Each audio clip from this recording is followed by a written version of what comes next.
All right. And we are live. Welcome to the Iron Lords podcast, episode number 77. It's another glorious Sunday, and we are back at the round table on the Lord's Day. I'm very excited about our special Patreon guest, so we're going to get right into it. I want to introduce a Lord who is not only a fellow OG when it comes to his gaming history, but also has the technical acumen to break it all down behind the scenes. Initially the owner of the most dangerous tech blog in the realm, this Lord has recently made the transition to the vlog space, all done with brutal honesty, raw gaming opinions, and is completely self-made. Introducing the host of OptimusCode.net and ruler of the real gamer nation, the Lord of coding and software development, who always give lames the axe while dropping nothing but facts. The last of a dying breed, making his debut into the realm of the Lords. My man, Lord Optimus Code. How you doing, sir? Man, I'm doing good, man. You be killing it with these intros, man. They need you in Vegas somewhere before the fights, man, so you can, get the crowd hype, man. What's happening? How y'all doing? Doing fantastic, man. Appreciate you, bro. We've been talking about this for a while. Getting you in the realm, some OG gaming talk is always welcome in the round table. So it is a pleasure to have you here, man. I appreciate it, man. You already know. And of course, we have the four horsemen of gaming, those usual suspects at the round table. My co-host with the co-most, my brother from another mother, the difficult game conqueror, and the how of the young wolf. My man, Lord Addict, how you doing, sir? I'm doing pretty good. Playing some Destiny before I got on the show. You got that Gambit in? You got that Gambit? Gambit's fun. It's definitely fun. I've been playing a lot of that Phantom Doctrine game too. Yo, we're going to get into that on my turn. Woo! Thank you for telling me how to do Overwatch in that game. You know what's funny? What's up? I'm probably about 15 hours in the game, Jesus. and I think I've shot my gun twice. Yo, you know what's crazy? It's so stealth oriented. And it's funny because I was going to tell Sav about it. Mm-hmm. He would love this game because it's XCOM, but it's really not. It's like stealth, right? It's more, you don't have to kill. And it actually is to your benefit not to, you know what I'm saying, do all of the craziness. You know what I mean? But anyway, so that's all you've been playing? Yeah, that just pretty much those two games. I've been definitely, pretty much, if I'm not doing that, I'm on Twitter talking to people about the Spider-Man downgrade, but we won't go into that. Oh my God! Here we go. Out here trolling. All right, and of course, we have our most technical gaming lord, the solo gamer who lives for the single-player selfish experience, and also the Sostradamus, Mr. Offline Profile Illuminati, and Lord Patreon of the Iron Bank. My man, Lord Sovereign, how you doing, sir? I am doing fantastic. Great to be here. Doing good, man. Doing good, man. I've been playing a lot of stuff this week. We're going to get into paying our bills after everybody does their intros. I'm going to come back around and pay the bills, make sure that our Patreon guys are taken care of.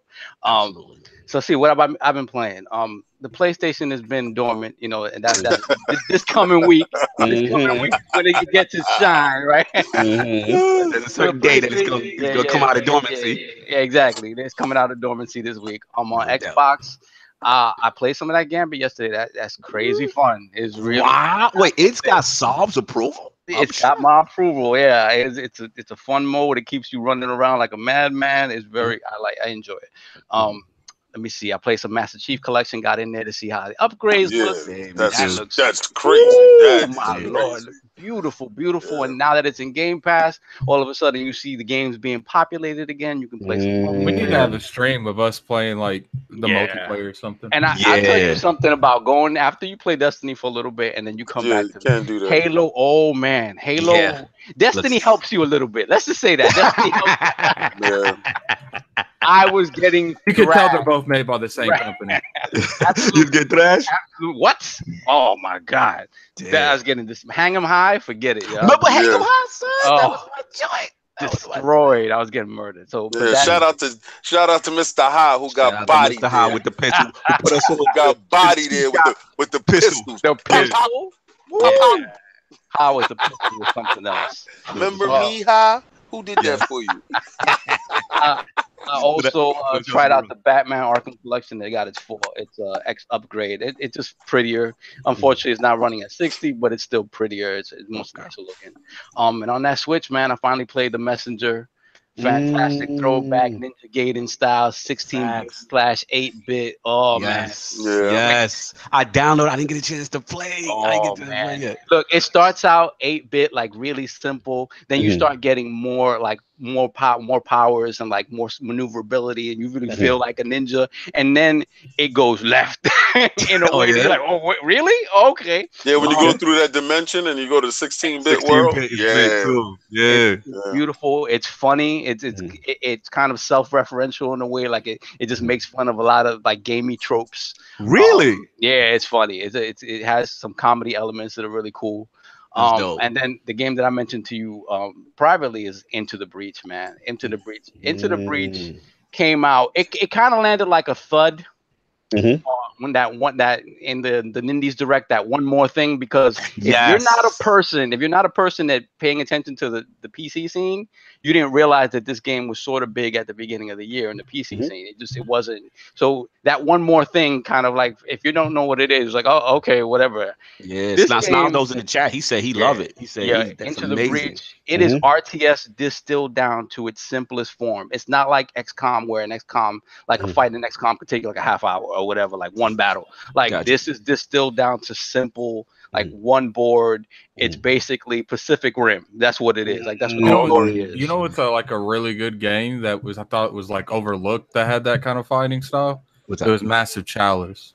Yes. Yeah, I never played Massive Chalice. King is on it. The game's hard, man. Yeah, it is hard as hell, man. And with Into the Breach, man, Into the Breach, you playing on normal, you're getting destroyed. Like, okay, you're getting destroyed. And I'm not the RTS guy, but I think it's perfect for the Switch. Yeah, and it's a great game. No doubt. And of course, we have the Incredible Hulk of this, aka the Excess Gamer. Ooh. The Lord of Combat Sports, who is a man of his convictions, demands nothing less than that premium experience, and is the leader of the Fraud Alert movement. Ooh. Beloved Lord King, how you doing, sir? We are doing fantastic today. We got one more week for an incredible fight. Sean Porter versus Danny Garcia. Combat Talk will be coming back next Saturday. Oh yeah, it's fight season now. Summertime is over. Bum season is done. So tomato can land is over. We got the step up fights. We got dudes mixing it up. So you will have a steady preference of Combat Talk going all the way through. I think every weekend from here until probably December, to be honest with you, with some big fights coming in December as well. They're trying to get Mikey Garcia versus Errol Spence, which I think is a massacre on paper, to be honest with you. But I wanted to say one thing. I wanted to say, if you're not following Lord Cognito's Twitter, I think you should. If you're looking at workout things and you go to the gym, you're looking around, you don't know really what to do. What you do is follow Lord Cognito's Twitter. He posts every day what body part that he's working on. I've been telling him this is where the fraud police is coming in. I'm calling fraud on Lord Cognito today. Yeah, he get hit with the fraud stamp. He thought it was coming for something else. It's coming for this. The fraud stamp is going on Lord Cognito today because he posts, calf, did my calf raises, and he out, right? But you got a lot of people that want to understand how you did your calf breakdowns and stuff like that. They do actually look at you, because when I do retweet it, it's so many retweets and likes on it that they want to know what you're doing with your curls, what you're doing with your back, and stuff like that. So yeah, I'm calling fraud on Lord Cognito on that. The fraud police is out here for you, dude. Well, I'm gonna get a little alert, a little police siren. I'm gonna have that next weekend. Listen, I'm not gonna call too many of y'all out there, because it was a whole crew of y'all that showed up on Destiny yesterday. Like, King, what's going on, blood? Hey, what I need to join. I'm not gonna shut y'all out. All right, y'all in. I got no problem with that. It's funny how y'all waited till when Gambit was on that just showed up. But come on in. Clan wants you. The clan wants you. We take you. But then we had certain people that don't normally play Destiny. Lord Sovereign Fraud was in there yesterday. He gonna take that because we giving it to him, and he gonna take that fraud stamp. He shouted out. He came in. And listen, I really wasn't playing that board yesterday because I did it, and I did it at E3 with the new supers. So when we was playing it with these old supers, it felt kind of off, like Eminem's album Kamikaze. It felt kind of off. You can't be hating on Kamikaze. No, I'm not hating on. Listen. I'm not hating on Kamikaze because the bars are definitely there. I don't think his production is there. Shout out Jay Fonzarelli. He was kind of like an old dude with his two-step off. Not Jay, but M. Real quick. So Sovereign got in there and they was mixing it up. Same thing to his brother. They got in and they were working with the A team. Now he sees it kind of different when he's playing with us than when he's playing with the A team. I know Tat was shouting out mad, do this and do that. I know you're like, what the hell, this dude is crazy. And Monkey, these guys knew exactly what they were doing. It's funny because it was only out for like an hour, and these guys knew what to do. Strategy crazy. And everything. Listen, I cannot wait for this week because is it our taking, King? I truly believe so. I love the direction where everything is going. It feel like a wave. It do. Yes. Yeah. So for all those people that was talking Destiny Dead talk, go get your shovels, go back to your backyard, go dig it up, and come right back in because we here. Salute to Lord Santo in the chat, one of the newest members of ILP. Clear.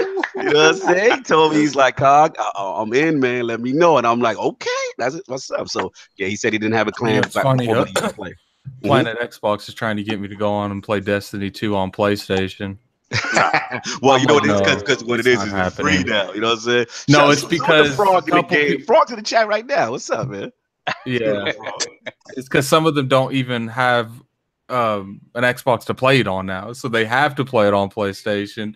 And Merc doesn't even have Destiny on Xbox anymore, so he has to play it on PlayStation. I'm like, I'm not playing it on PlayStation. It's not. The controller sucks. The controller sucks. Oh my god. Anyway, you get this space until y'all get your analogs together. I'm leaving. Get your analogs. I'm going there. I'm gonna go there with it. The controller's stuck. You get your analogs together. Well, I will agree with King that I prefer Sony's PlayStation controller DualShock for fighting games. Like that's when I love it. You know what I'm saying? Play that Street Fighter. Yeah. Good thing I don't play fighting games at all. Oh my god. And of course, we have the gaming ninja himself, the Shinobi, Lord Cognito, spreading that realness in the realm of the ILP. Not telling you what you want to hear, but what you need to hear. So for me, it's just been Destiny 2. I did the Gambit mode. I got like only 2 games and I've been crazy busy. And shout out to Addict, man, because like I said, we talked about it earlier. Fandom doctrine, y'all. Like, if you got, where's Depsing? Is Depsing in the chat? All you XCOM lovers, if you don't pick up this game, shout out to Creative Forge Studios, Good Shepherd Entertainment. That game, listen, a little rough around the edges graphically. I'm gonna put that out there right now. You know what I'm saying? They ain't had the budget, you know what I'm saying, that they wanted to most likely needed to have to go all the way with it. But it is up-res to 4K. And the game is really phenomenal, man. It's literally like XCOM, you know, Rainbow Six Siege, and like a true old school spy game. You know what I mean? Yeah. It is just so much fun. And like Addict said, you don't have to really fight. Like you can get through situations, and it's crazy. Like it's basically set in the Cold War. You got agents, you like a little secret agency trying to fill out like a whole government conspiracy. You know, your agents could get made. You got to give them new identities, passports, and all that. Like the game is fire. And the music is amazing. Like it sets the timepiece. You want some old, you know, Casablanca type joint. Yo, let me ask Sovereign the question. Did you play Dandora, Sovereign? Dandara, no. I know. I know what it is, right? It's that funky like platformer, right? It is probably. It's in Game Pass right now. So anybody who has Game Pass, I please implore that you go and download this game. It's a 16-bit type of game, 32-bit type of game. Okay. This perfect for the Switch. To be honest with you, I thought it would be a Switch title only. But it's a young African American girl with superpowers, and she wakes up in the world. Oh, I seen that one. Yes. Yeah. Wait, the movement is only like diagonally or something like that. No, like the movement you can go anywhere. You can go up, down, left, right. Anyway, it's multilateral. Shout out to John Zel Viagas. He's asking, Dan, is it Dan Dara? We got to get the name from him. He's like, please. Dan Dara? Is it D-A-N-A-R-A? Yes. All right, we got you. Johan Zel. There you go. It is probably one of the sleeper games. I was surprised that it was in Game Pass. I saw it at Microsoft, some of Indies. Game Pass. Okay. Yeah, and it's in Game Pass, and I automatically downloaded it. I wanted to say it last week, and it just slipped off my mind. But I started playing it again, and I was like, y'all was talking about this other game, and I just really wanted to get that out there to everybody. If you see me playing something on the low, it's that game. Shout out to Frog. Frog said, yeah, he's cool. Oh, Chief. Scum is good. We got Lord Snaldo on the ILP YouTube channel. He got a whole preview of that, about an hour gameplay. Please check that out if you want to check out Scum. That from those guys from Devolver Digital. Oh man, they out here. It's realism. It's realism. It's realism. Yeah, we had a chance. Me and King had a chance to sit with the devs, all type of stuff. You could put it this way. You could do number 1 and number 2 in that game. Yeah, for real. And you have to do number 1 and number 2. You have to. You know what I'm saying? So yeah, the last game for me was just like soft. Master Chief Collection, dusted it off. It's so good to see. You know what I'm saying? And just that 4K 60, that HDR looking crispy. Ridiculous. You know what I'm saying? Shout out to Kofi. I was putting him on because he didn't think he could have it until afterwards. But I was like, nah, if you already had the old one, you're good ahead of schedule. So he was rocking that joint out. 200 gigs. No doubt. A lot of gigs. But you can do intelligent delivery and break down the downloads for only the ones you want, or the multiplayer you want, which is very cool. So shout out to Dan McCullen. If I don't install Halo 4, it'll send me something. No doubt. So that game like the plague. So if you want to get into what you get into before we get into code? Yeah, absolutely. All right, man. It's that time of the month to take care of our Patreon subscribers, these wonderful people that help us do what we do week in and week out. So we much appreciate it. Just a disclaimer to all, if those personal payments to my PayPal account have not arrived yet, you can consider yourself out of the running. Fraud alert on the Lord of the Iron Bank. Irrelevant native, I'm talking to you, brother. Listen, Lord Saab has a greasy palm. He could be influenced on these wins, He's the Johnny Manziel of the podcast. Continue, son. Continue. All right, so first of all, let me get these shout outs to all of our Patreon subscribers. So let's start out with Lord Whiskey himself. What? Thank you, sir. Member of the Iron Lords. Lord Fireball. Fireball. Whiskey man. Followed by the PlayStation Bra. Thank you, my brother. Oh, yeah. Salute to the bra, man. See you next year, brother. And then, of course, Lord Michael Lugo's in the chat right now. Lord Monkey Punch. Baby, Chi-Town, Illinois. Let's go. Thank you so much. Mm-hmm. And the Lord of Back Compat himself, Mr. Bill Stillwell. Thank you so much for the thank you for that Modern Warfare 2, sir. Oh. Yeah, I know, right? Definitely. Yeah. Definitely. And our newest Patreon subscriber, Lord Ricky Moore. Thank you so much, brother. Much appreciated. Thank you for supporting the movement, brother. Thank you. Absolutely, man. Thank you for coming on. And then, of course, our pal, our buddy, Lord Irrelevant Native. Ow! Thank you, my brother. You hear everything support, and we love you, man. Thank you. Yes, my PUBG dude. Lord Spoonman, thank you so much for the support, my friend. Thank you. Spoon man. Yo, you really think about it? That's pause worthy. Yeah. Shout out to Spoon man. That's my dope. Don't pause him like that. I'm just saying. I just thought about it right now. That's the homie. What else you got? So followed by Lord J. Fonz. Thank you, my brother. Yes, my man. Fantastic content. If you don't listen to Fonz's content, you don't watch his content, go do that. Fonz's too. The intros to his video are the best. I love his music. It puts you in a place. It puts me in a place, man. Yeah, his musicality is on point. His air is beautiful. Except for that kamikaze. Jay. Here we go. Followed by the king of the stream team, Lord Snaldo himself. No doubt. Appreciate all the help and support. Followed by Lord Cat Daddy Fat Stack. I think he's in the chat today. I think he must be on vacay because he's he up in here. He up in here. No, he up in here. I saw him early up in the chat. He up in here. Cat Daddy's up in here. That's what's up. The Cole himself, Loaded Pixels. Thank you, my brother. That's my dude. Good to see him on Twitter. Absolutely, absolutely. There go Cat. He like black, black, black. No. Followed by Lord Snail Killer himself, Diago Padra. He's back. I seen him recently. Yes, Thank sir. you, my brother. Mm-hmm. Then we have Lord Death Singer. Thank you for the support, my brother. Oh yeah, Death, baby. That boy got a. If you like ESO, Elder Scrolls Online, man, he got a mean clan, boy. Yeah, it's playing. Yeah, they so exclusive. They shut the door on me they shut the when door I got on in us. the room, and they told the dude, "Yo, lock the chat." Like what? hey yo, when they said lock the chat, because I jumped in, I was like, "What's up, Def? How y'all doing, guys?" It was like lock the chat. I said, "What?"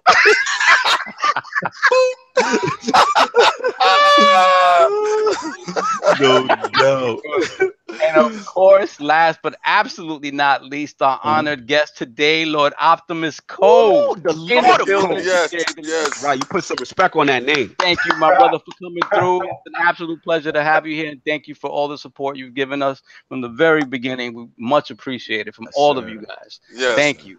So, Delilah, hold on a second, guys. Delilah, I got you. When I get on today, you're gonna be on Destiny. I'm gonna add you just like I add everybody else, but we gotta be on. See, because a lot of these dudes, they be adding from their phone. I'm not having that on my phone. I got too much alerts popping in from other stuff. So I'm gonna jump in, see you physically there. It's like a real job, and not it's a new job. You coming in, I'm gonna give you the application. You're gonna sign the paperwork. We approve.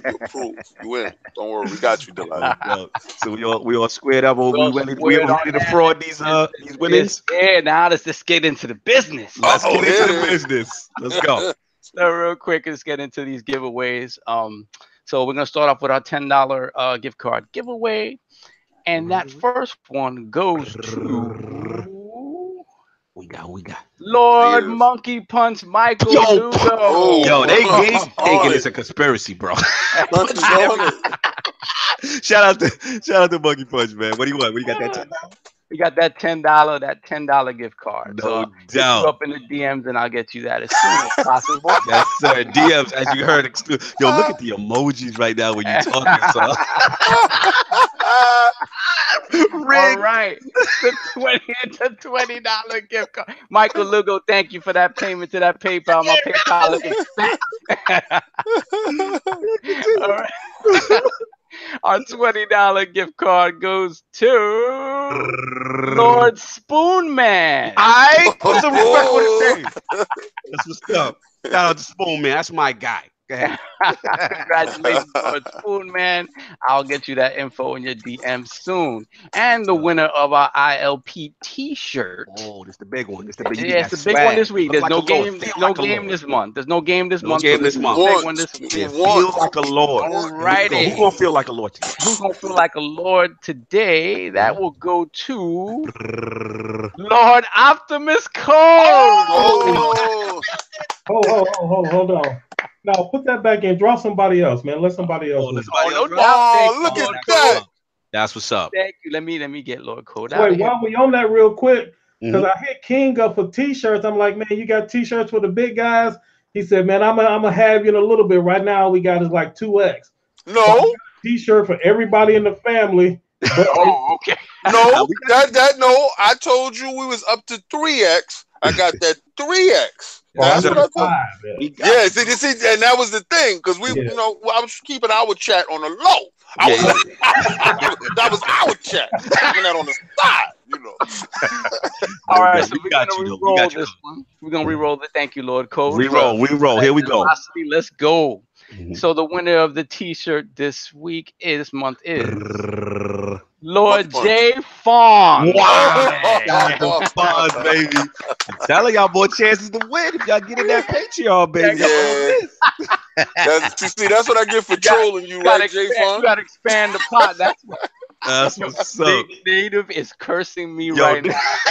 DJ Singh, stay on your head though. He was fraud with the re-roll. Salute. That's what's up, man. Salute, guys. Again, thank you so much for your ongoing support. We really appreciate it. And let's do it, man. Let's do it. Let's get into it. So now we got into the Iron Bank and what the Lords have been playing, I want to start off with Lord Optimus Code, his video game system history, his journey as a software developer for over 30 years, and of course, what led him to creating the most dangerous vlog in Optimus Code. I'm telling y'all got to be safe out there. So, Lord Code, let's start from the beginning, man. Let's start with some OG game talk. What were some of the first video game systems you had, and what got you into gaming? Well, actually, before we do that, real quick, just real quick. Sure. King's intro, when he said we had a big fight coming up this week, I thought he was talking about his Spider-Man God of War battle with Oh, you remember? Oh, that's coming. That's coming. Yeah, as a matter of fact, Attic yesterday was like, I wonder what game King's gonna buy me. Yo, you know what's funny? You know what's funny? I believe Attic started that whole Spider-Man puddle nonsense. And I think if you trace the root source of the thing, it will go to his fraud account that it has only one. It has no post or nothing. I believe. Shout out to Lord Kofi. Yeah, but listen. That'll be next month when them MPDs roll in, and he understands. Yeah, he understands exactly. See, the God of War dudes is holding on with teeth and nails. Oh, teeth and nails. There's no need to hold on. Yeah, listen, Spider-Man is webbing that face. Web your mouth. Web your mouth. Web your mouth. Web your mouth. I don't know, man. The way them puddles were looking, yo. He's stupid. Yo, see what you started, Code? You see what you started? So let's bring it back to Code for a second. So let's talk from the beginning, but let's talk about those game systems. What kind of got you in? What were the first game systems you had? Man, I'm just going, well, like I told y'all before, I don't know who all been paying attention, but I'm 54 years old. So literally, the very first, like Pong literally was the very first video game that I saw on a home console, and I was hooked. Yes. Yeah, from day one. From day one, everyone had that Pong. That's what's up. Now, as far as like from a console, so you start. I'm assuming also you went from there to arcade. Did you stay console? Like, give me the genesis of that. Well, I seen it at a friend's house, and so then I had to cut grass and do all of this stuff to try to get one on my own. But then while I was trying to build up my funds to get my own Atari, of course I went to the arcades, and then so it was basically in the arcades until I got one at home. No doubt, baby. Everybody putting OG in the chat right now. Respect. That's what's up. Right. No, that's what's up, man. We appreciate that. So now, as far as like once you saved up and everything, then so like, would you get the 2600? Like, what was the first from your bread, your money that you like? This console's mine. Yeah, it was the 26. No doubt, no doubt. All right, and then from the eras on forward, like what was like some of the systems that you had, or from that point you just kind of had everything? Yeah, I've always had everything after that. There is, yeah, I believe in gaming wherever the games are, and I refuse to restrict myself at all. Smart. That's some OG. I respect that, man. And like I would say, I guess the question for you, because you had everything. Let me ask you a different question. Like, as far as like the eras, like obviously we had the 8-bit era, NES, you know what I'm saying, Sega Master System, you know, moving to 16-bit, you know what I mean, Turbo, Genesis, Super Nintendo, you know, which eras from back in the day do you consider, like, you know, like hip hop, we have the golden era? Yeah. What's the golden era for Lord Code? I want your perspective on that. The golden era of gaming for me. For you. Man, that's a tough one. It's tough, right? Yeah, it's tough. Yeah, I mean, because obviously when I first started, when I got my first computer is when it really opened up, because they had stuff on a computer that I wouldn't even dreamed of on a console. And I'm gonna have to go ahead and say probably that 16-bit was probably the golden era. Yeah. Yo, that was it for me too, man. 16-bit was so special because you had a hungry Sega, you know, fresh off the Master System, let's call it an L. You know, as much as I'm a Sega kid, the NES was running these streets. NES was fantastic. And then to see them so aggressive with Genesis, right, Solve? And it was like a rebirth. And, you know, just see. And then, but at that same time that you're saying that 16-bit era, and I know he understands what I'm about to say. Go for it. We had the 16-bit era, the graphics weren't arcade perfect yet. right? So we still had that arcade element, that the overseer. Yes. So that's when a quarter meant something. That's when you had a pocket full of rockets. Those quarters that you had right there. You understand? You walked in to the arcade, you put your quarter up on that. You looked them in the eye when you put that quarter up there too. And you was like, "I'm next, bro." Yeah. Tell me about that experience, your arcade experience, because you're old enough, just like me, to understand that feeling walking in and hearing bing, bing, bing, bing, bing, bing, bing, that feeling. You understand that? Pop, pop, pop, pop, pop. They don't got this here. They don't understand this. So it was I live in a campus town, and it was an arcade right in the heart of campus called Spaceport. And, I mean, it was packed, right? So you go there, and I remember when they brought out Miss Pac-Man. Legendary. For whatever reason, I was able to, let's say, get there early. And so I learned a couple of the routes, and I was going through doing my thing. And then, of course, right around 7 to 8 o'clock at night is when you really need to be there. Yep. Went home, did some stuff, came back to the arcade. The line was long, slammed my quarter on the thing, just like you said. And for whatever reason, man, I was just in a groove, and I got to I don't know, like maybe 20 levels in off of that one life. Like the crowd was around me, and it was just talk about it. Yeah, and it was just like, man, people look at him like, man, what does this do? Because so when you live in a college town, if you from the town, they call you a townie. It's a clear difference between the kids that's here to go to school and the kids that's here because they live here. Right. And because of my background and my appearance, it was obvious that I was not a student. Tell them about it. They were really stunned that a townie could get this far in this game that required like all of this prowess and skill. And so it was just like the crowd was growing. I was like the underdog. Yep. The crowd was growing, and basically that night is when I cemented myself in Miss Pac-Man, and I put you could put in 3 letters for your initials. Yes. And I put my 3 letters in for my initials, and that stood there for like, I don't know, like 7 to 8 months, man. I was top in Miss Pac-Man. King, I'm glad you asked.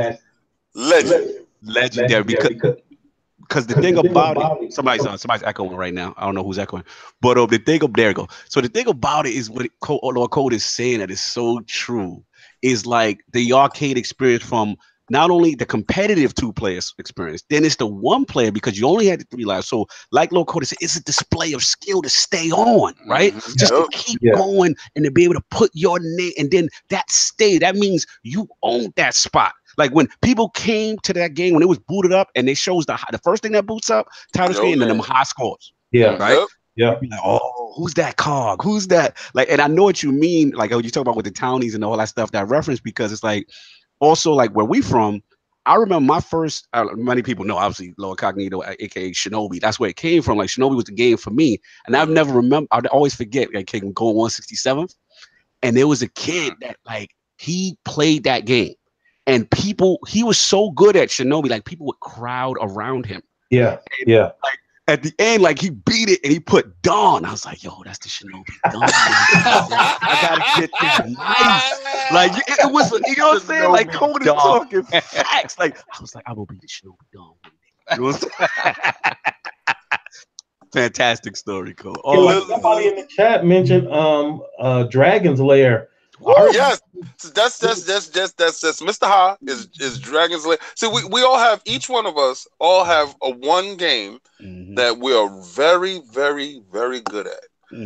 Unbeknownst to Lord Cognito, my game was Strider. Oh, yeah, I don't need to hear that story. Unbeknownst to him. And listen, little known secret, it's only just us and the 61 people watching that need to hit them likes, right?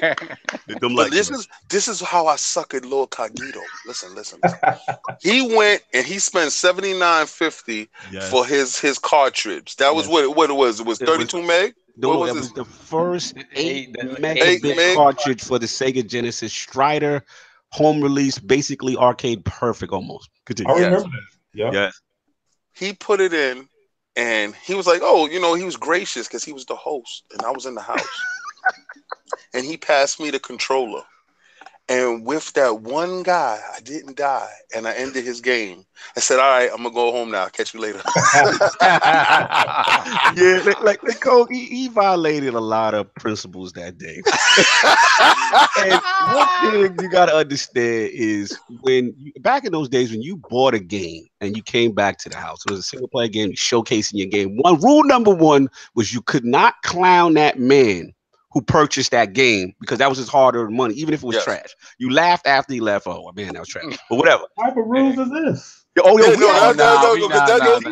will get you hurt.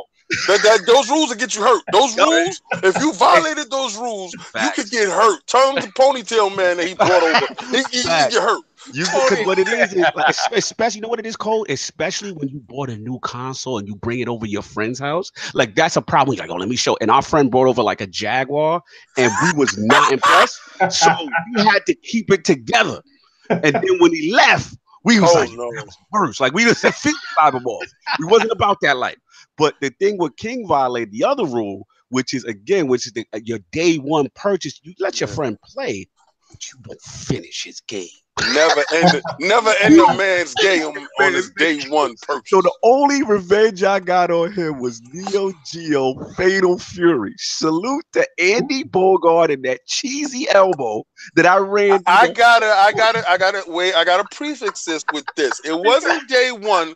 I had brought this $250 cartridge. The cartridge, not the system.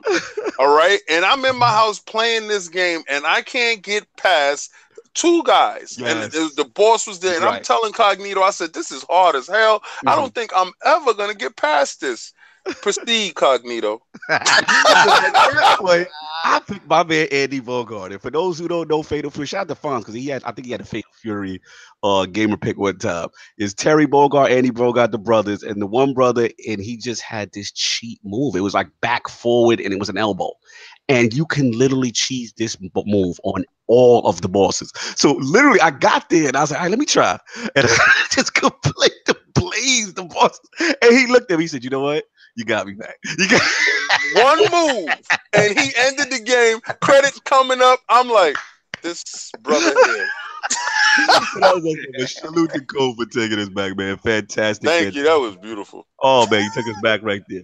So and then obviously the era. So you said 16-bit era. Definitely agree with you. I agree with you for sure. So now I just want to talk about what you're known for, which is Lord Code, the software developer. Like as a fellow IT lord, I tried code, and I'm gonna be honest with you, like I found out quickly I wasn't built for that life. So salute to you on that. So tell us about how you kind of transition into the career aspect. Well, I mean, obviously it was for video games. Like I was playing video games. It's what I loved. It's what I did. And I was like, how do you do this? Like, what's the name of this job? And back then, like programming wasn't as prevalent as it is now. It was rare to be a programmer. And so I started just looking around in EGM magazines and just trying to figure out like, what is the name of this job? And eventually I was put on the programming. And so that's what I started. I started on my own at first and started getting better and better. Actually, here's an interesting fun fact. Let's go. I really got into programming for video games, and I got together. Remember, I told you I'm at a college town, so I got together with a group of students, and we wanted to make a video game. And how much of this story can I tell? So anyway, we ended up making the video game, but I learned a lot of lessons in that. We went through issues with publishers and different developer contracts. We really understand NDAs at the time. We made our design document. We left it with another company. They stole our idea. They made it like almost exactly like ours. But they PUBG'd you? Fortnite? They did, yeah. They Fortnite you? I know the NDAs are effective. Can you say what the game was that they made? I probably better not. Better not. All right, we'll keep you. We'll get you out of trouble. We'll get you out of trouble. Because I'm very curious to know who running off with my mans. You know what I'm saying? Yeah. Hey, Fortnite in him. Oh man. So from that though, we ended up getting a publisher way too late. We had lost our momentum, and we were still using sprites. We had 3D sprites, but they were still sprites. And Quake had came out with the first polygon characters. So everybody was switching to polygon characters. We finally released the game like 2 years late. And so everybody, the team basically just split up. And, Yo, time out. Optimus. You have at least 20 people that's watching, that's yelling out, say the name. You can't leave us like that. And you got one person that just yelled out, get the strap. Yeah. And also, and Cat Daddy, the chat is lit. And Cat Daddy wants to ask also, like, can you ask if you were like formally schooled or self-taught in the coding arena as well? Both. So I started out on my own, and then I went to school for it. But then I didn't finish school for it because I started working. They just kept me in the workplace, offering me more and more money. Programming is the type of thing where if you have a high aptitude for it, you can pretty much do whatever you need to do, and it's like nothing can hold you back because it's a display of skill. And if you understand it, you can outcode people with 5 or 6 degrees. It don't matter if you have the aptitude for it. I feel you, man. I feel you. So then kind of like after that experience, did that kind of transition you or sour you to the industry based on, you know what I'm saying, this game out there stealing y'all ideas and, you know. Hold on. Let me so it did, and I'm gonna tell y'all, so I will tell y'all as much as I can. Yeah, they're not letting it go. They're not letting it go. Yeah. The game they said at least say the type of game. I'm sorry. Well, it was so we was one of the first ones to do a third person with the camera over the shoulder game. That was our design. Nobody had done it yet. And so they in 3D setting with a 3D sprite over basically the third person view is what we had come up with.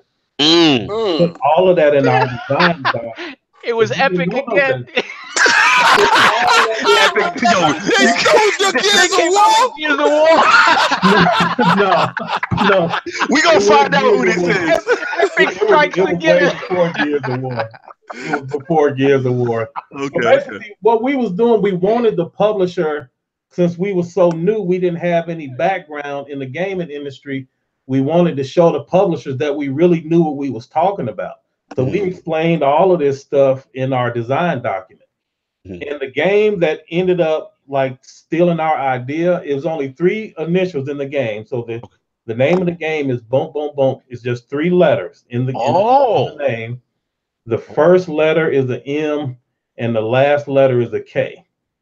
Oh, wow!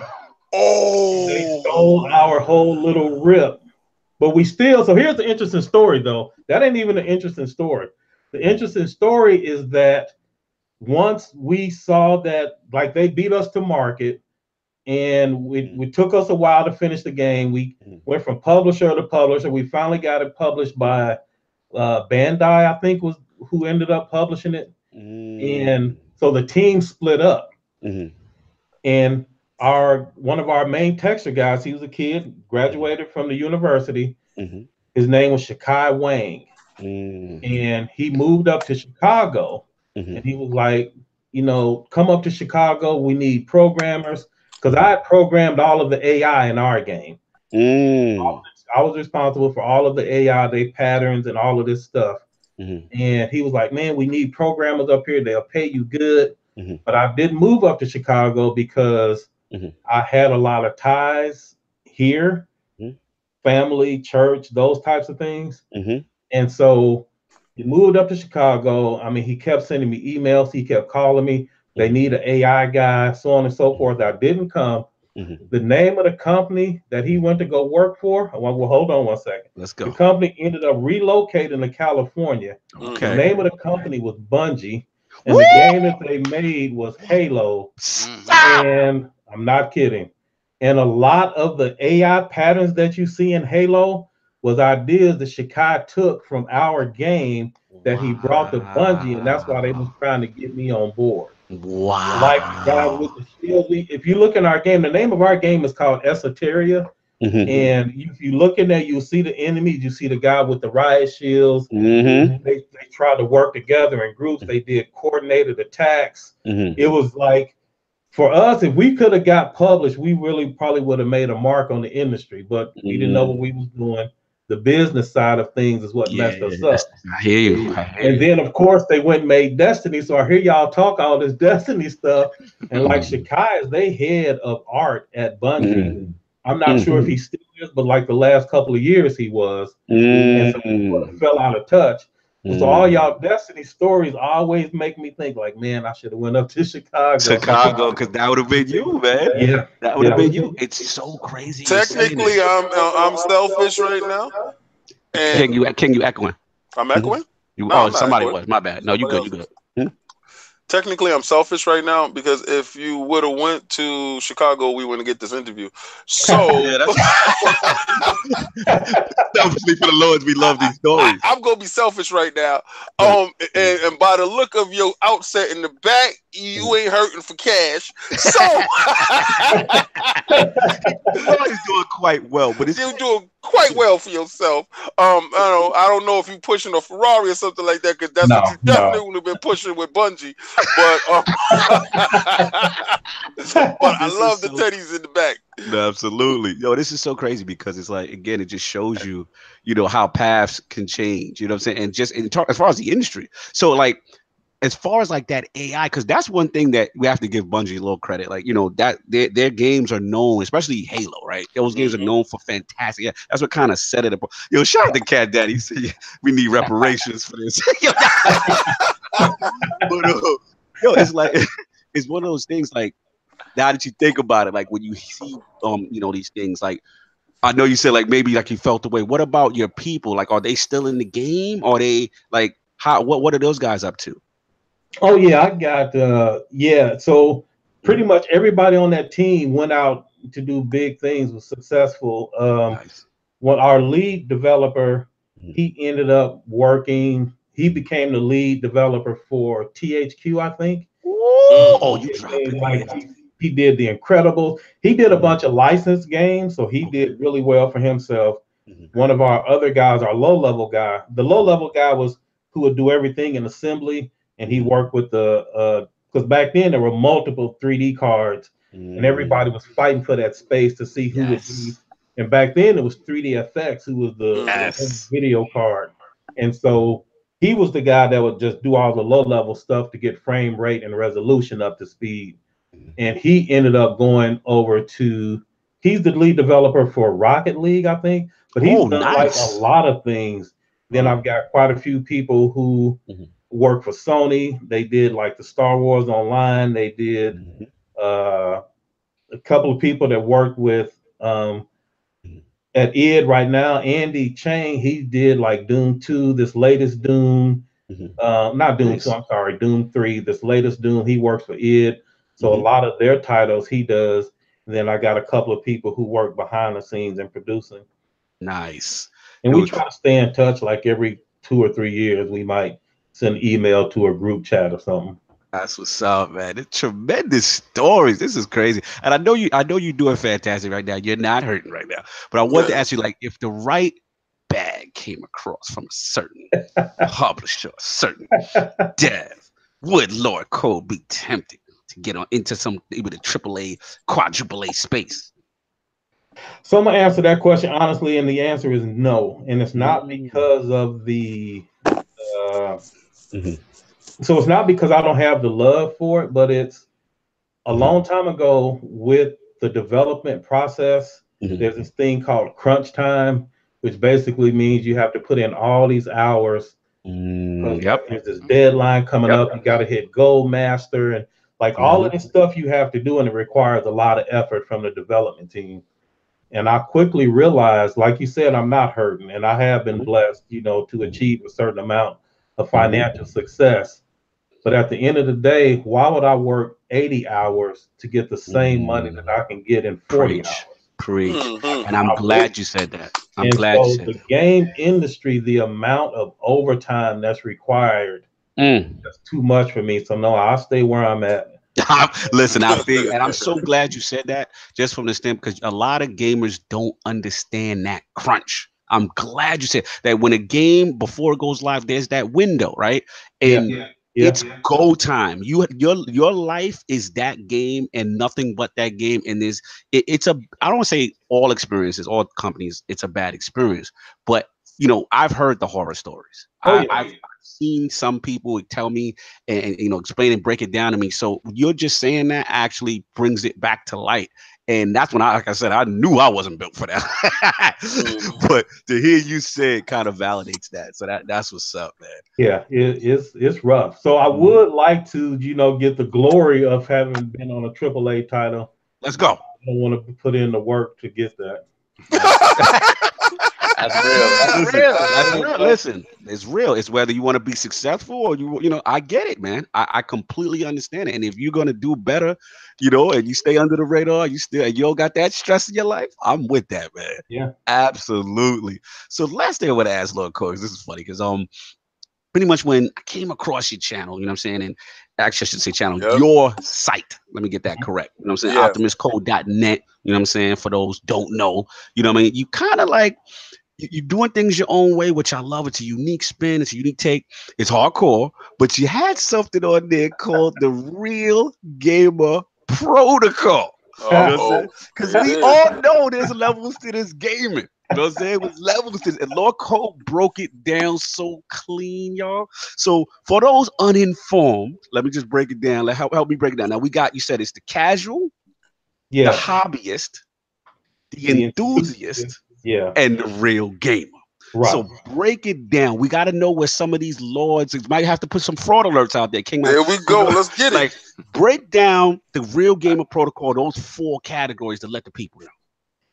Well, basically, if you ask the question, and it's a serious question, like what is a gamer? And a lot of people will say like the hardcore gamer, and it's like, what does that mean to be a hardcore gamer?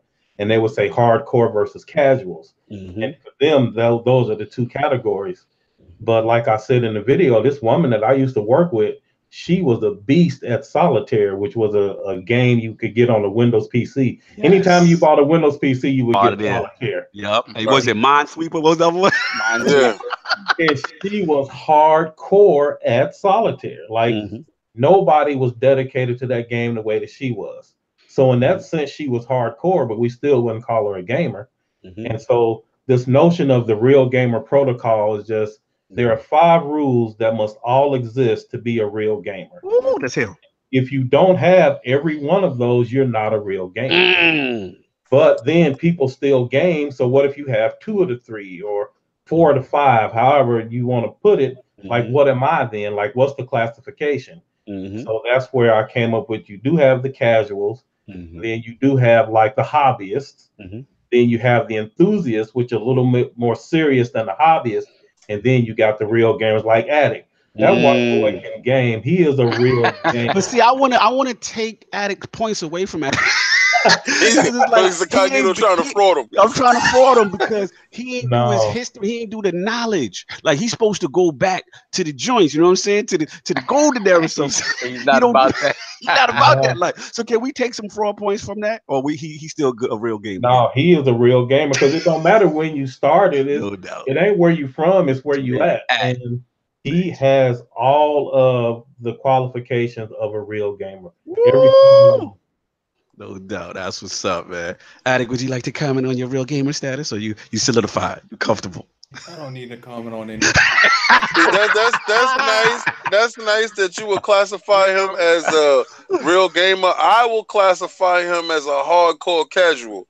Oh my God! I will say this. You know, when Addict is quiet, you know he's busy gaming. So while he's gaming right now. Right now, he's talking all that OG talk. It's whatever, King, because it's a fact that I beat more games than you. So you know, that's the thing that you think in your head that makes you, great or something. I beat a game. I've played more games than you've seen. How am I a hardcore casual? So this is don't. All right. I'm gonna let you get it out, right? and then I'm going to tell There's you. no getting out. It's fast. Did you get it out of your system? Did you beat God of War? Did you beat Zelda? No, it's garbage to me. I'm sorry. It doesn't hold my attention. I'm just like, no, I'm good with this. Going over here, get this map, then go back to the same place to get this map. It's too much backtracking. Give me Tomb Raider. Get out of here with this bushy stuff. Throw that joint in the bushes, man. I got it, though. I mean, I got it, though. I tried. I tried. Addict, I tried. Yeah, I got mad love for you. I got mad respect for your gaming pedigree. And everybody got the right to their opinions, and everybody's not gonna like everything. That is certainly true. That is true. That is true. Lost your mind. Look, you know, listen, I hold your attention. Listen to this. Listen, I want you to understand this. I played all the other God of Wars, beat them from beginning to end, up and down, left and right. When they went to this perspective, okay, that's good for Gears of War. Okay, it's nice that you went this way with it. Cool. I'll get back to it when I get to it. Am I looking for Spider-Man? Yeah, I'm looking for Spider-Man. You can ask me if I finished Spider-Man. Ask me that. But this, if he wants to hold that over my head, saying, "Did you finish this? Did you finish Alex Kidd in Wonderworld?" No, you didn't. Did you finish Keith Courage? No, you didn't. Did you? I would start naming games, and then you'll start sitting there. Did you finish Ninja Scroll? Did you finish? So then you're not a gamer then. If you didn't go back, and then you didn't go pay homage to Mecca. Let me get this straight. Go get it out. I gotta play these whack ass 18-bit games before I'm considered a gamer. 18-bit? So we already know you're a fraud. You just said 18-bit. Real quick, never mind. Somebody in the chat asked me for the 5 rules to the Real Gamer Protocol. Yes. And really quick. So now you can't just look at this list and read it. You got to make sure that you get the mantra that goes with it. And the list goes, or the mantra is, while there is value in the things on the right, we value the things on the left more. So you're not choosing one thing over the other. You're just saying, I understand there's value in this thing, but I have more value in the other one. So the 5 rules is you prefer gameplay over graphics. And what that means is we understand that there is value in graphics, but we prefer gameplay more. So that's the first one, gameplay over graphics. Okay. The second one is you prefer diversity over lack of variety. So like my son, any first person shooter to come out, he all over it. But if you try to get him to play like Shovel Knight, he's like, oh, that's trash. Like he only plays one type of game, and anything else he considers is not a game. A real gamer plays multiple types of games. You might not like everything, but you're going to have more than 1 or 2 genres that you play. Talk that genre talk. And then the third rule to the Real Gamer Protocol is you prefer incredible gaming experiences over platform loyalty.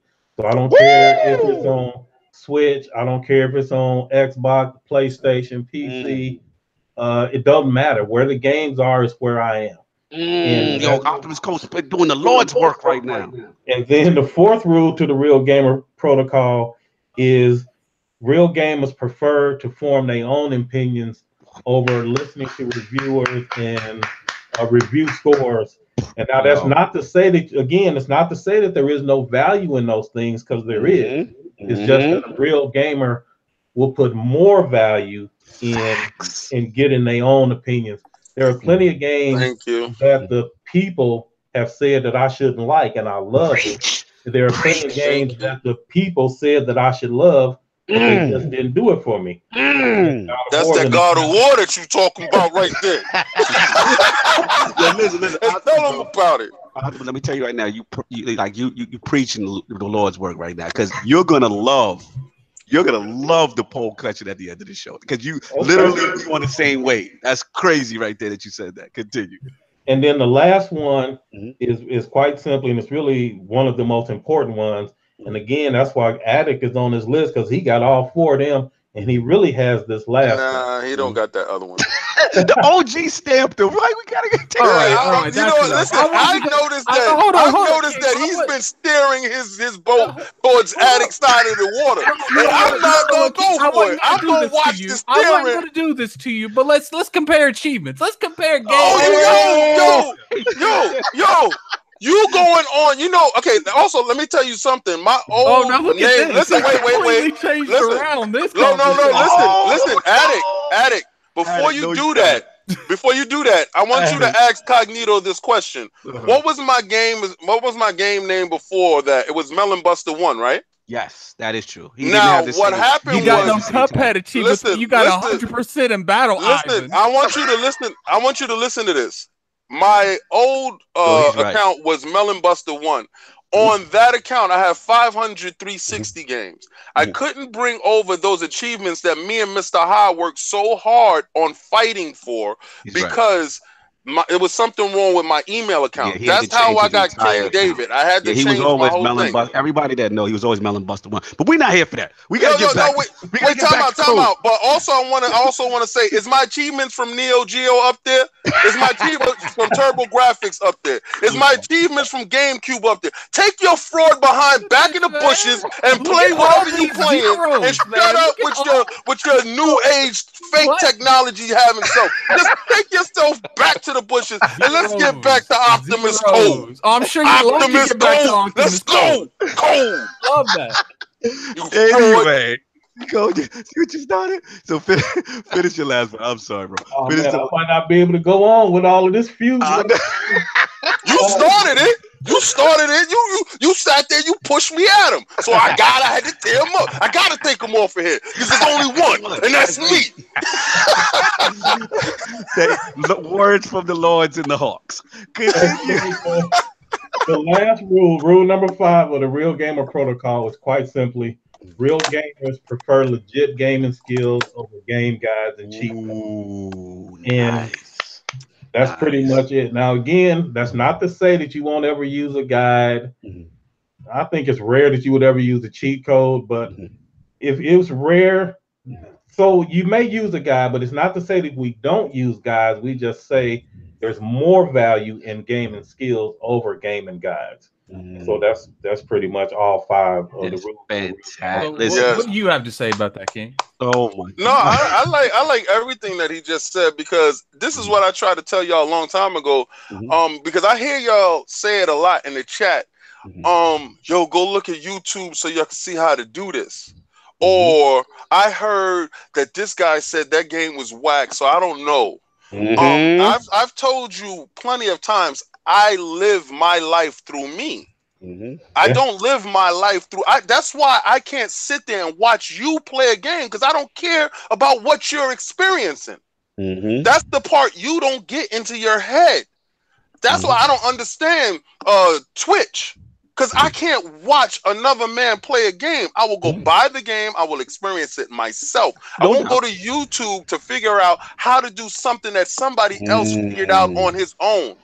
It's a different generation. It's at the end of the day. And this is why I let Addict be Addict. Do you, brother?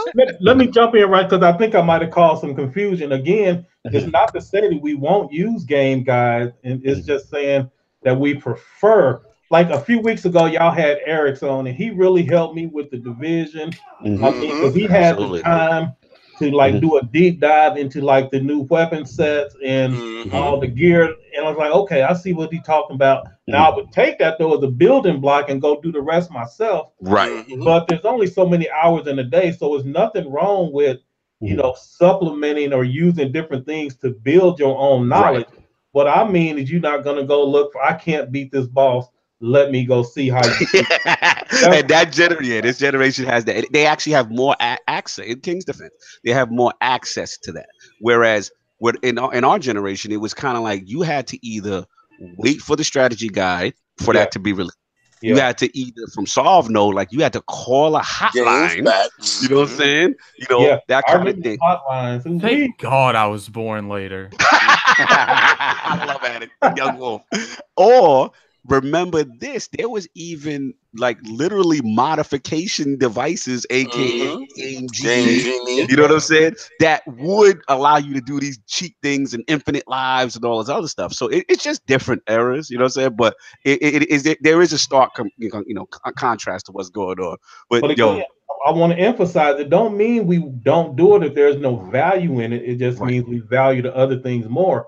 Because I mean, truth being told, like I'm playing Ori and the Blind Forest right now. And it's one thing to watch somebody get through a level, but that don't mean you can do it just because you've seen them do it. It's still going to take. Yeah, people. They can watch me fight the orphan on Bloodborne. Don't mean they're gonna beat them themselves. Yeah. When it comes down to it, man, like if people look up guys, that's their business. They paid for that game. Who am I to tell them they can't do that? Yeah, absolutely. Who are you to tell somebody to throw God War in the bushes and you worrying about it? Oh no. I threw mine in the bushes. I purchased it. I do what I want to do with it. I threw it in the bushes, but I'm playing a Spider-Man though soon. It doesn't matter. God of War gonna get me a free game, so it doesn't matter. You're always about the free. You should be Lord Mooch. Your name should be Lord Mooch. That's what your name should be. Already took. God. Shout out to Mooch. So we just gonna you beat Cuphead. Come back and talk to me. I'm not beating Cuphead. I already told you. I threw that right in the bushes when I couldn't get past that board. I said, "Hi, Cuphead. Bye, Cuphead." You know, we can't keep it real. Yeah, why don't you finish a raid though? I do finish a raid. I ain't see you. Check your completions. Check mine. We didn't even go. Why don't you put that up? Why don't you put up my 17 into that because you ain't even beat a prestige raid yet. Go sit down. We're not gonna go into that. Moving along. Last thing for Lord Code, because he got everybody all fired up today. This is fun. All right, so for the we gotta get you to the hard part, man. We challenge every guest with this. I need Lord Code top 5 games or franchises of all time, in your opinion. Man, I knew you was gonna ask me that. Let's go. Let me say something first. I need to put a little caveat in here first because I don't like misinformation or misleading people. So let me be very clear. No doubt. Does anybody know who Jackie Owens is or who Jackie Owens was? I do not. He was a black track player. Right. Oh yeah. Player. He was a track runner, an Olympian back in the olden days. And what he did was he won the Olympics for the United States, and he stood up there and he put the little black glove that represented black power. Yes. And the reason that was important, it was vitally important, because the world was fresh off of World War II. And the Germans were there with this whole master race thing. Yes. And it was expected that the Germans, just because they're purebred German race, could beat the world at these sporting events. And when Jackie Owens beat I remember him now. I just forgot the name. I apologize. Yeah, when he beat that German, he changed the narrative for the entire world. And he made opportunities, and people started viewing black people and minorities very differently than they had before, because you had to accept that not only can they be equal, they can be superior. And that was a big thing in the time that he lived in. Yeah, it was iconic. It was an iconic pose. Absolutely. So now if you look at track and field runners today, I think his time, I don't remember his time, Google knows, but whatever his time was, the worst track and field runner today will destroy the time that he had. They will all have better records than him as far as running the race that he ran and doing it in a shorter amount of time. Check the chat. It's saying Jesse Owens. Yeah, that's what I remember. Yeah. Okay. Jesse Owens. Yes. Yeah. And so while today's track and field runners can be better than him, they will never be greater than him, because his greatness set the standard and it changed the world. Yes. So even though they will have better times, they will never have the same impact. Well, they got better drugs now. Oh my God! Wow. King, you hate on anything that's current, man. I'm checking you out. Listen, you know what it is? It's the fact that they got better drugs now. I'm just not gonna lie. It's the fact. Shout out to the steroid era. Continue educating us, Lord. Well, my point to that is there are plenty of games that are out right now that are better than some of the games that I'm about to list, but they will never be greater than those, because those games changed the world and the industry itself. Yes, that's what Addict needs to hear. Why y'all on Addict, man? We just love messing with the young move. It's fun. I'm in charge of the next guest. I'm making sure that dude's at least 25. Next week, you guys are mine. You know what's funny? I love Addy. That's my bro. You'll be in charge of the next guest, and this guest is actually giving you more props than any guest that we've ever had. Yes. So I think that you picked that 25-year-old. That 25-year-old gonna roll with the king, and it's gonna hurt your feelings. Continue. We gotta get to the history, man. Come on, continue, Lord. Go. Continue. So my 5 greatest franchises. 5 greatest franchises. Iconic. Right. So number 5 will be I'm just gonna go ahead and say EA Sports. Woo! I really mean like that first Madden, like Madden 92, that first NBA Live, or really that Larry Bird versus Larry versus Jordan versus Bird? Yeah, Jordan versus Bird. Yeah. No, it was like Magic versus Bird in the NBA playoff. Oh, you talking about Lakers versus Celtics? Yeah. With the yellow tab on the shit now. You're talking about sports too.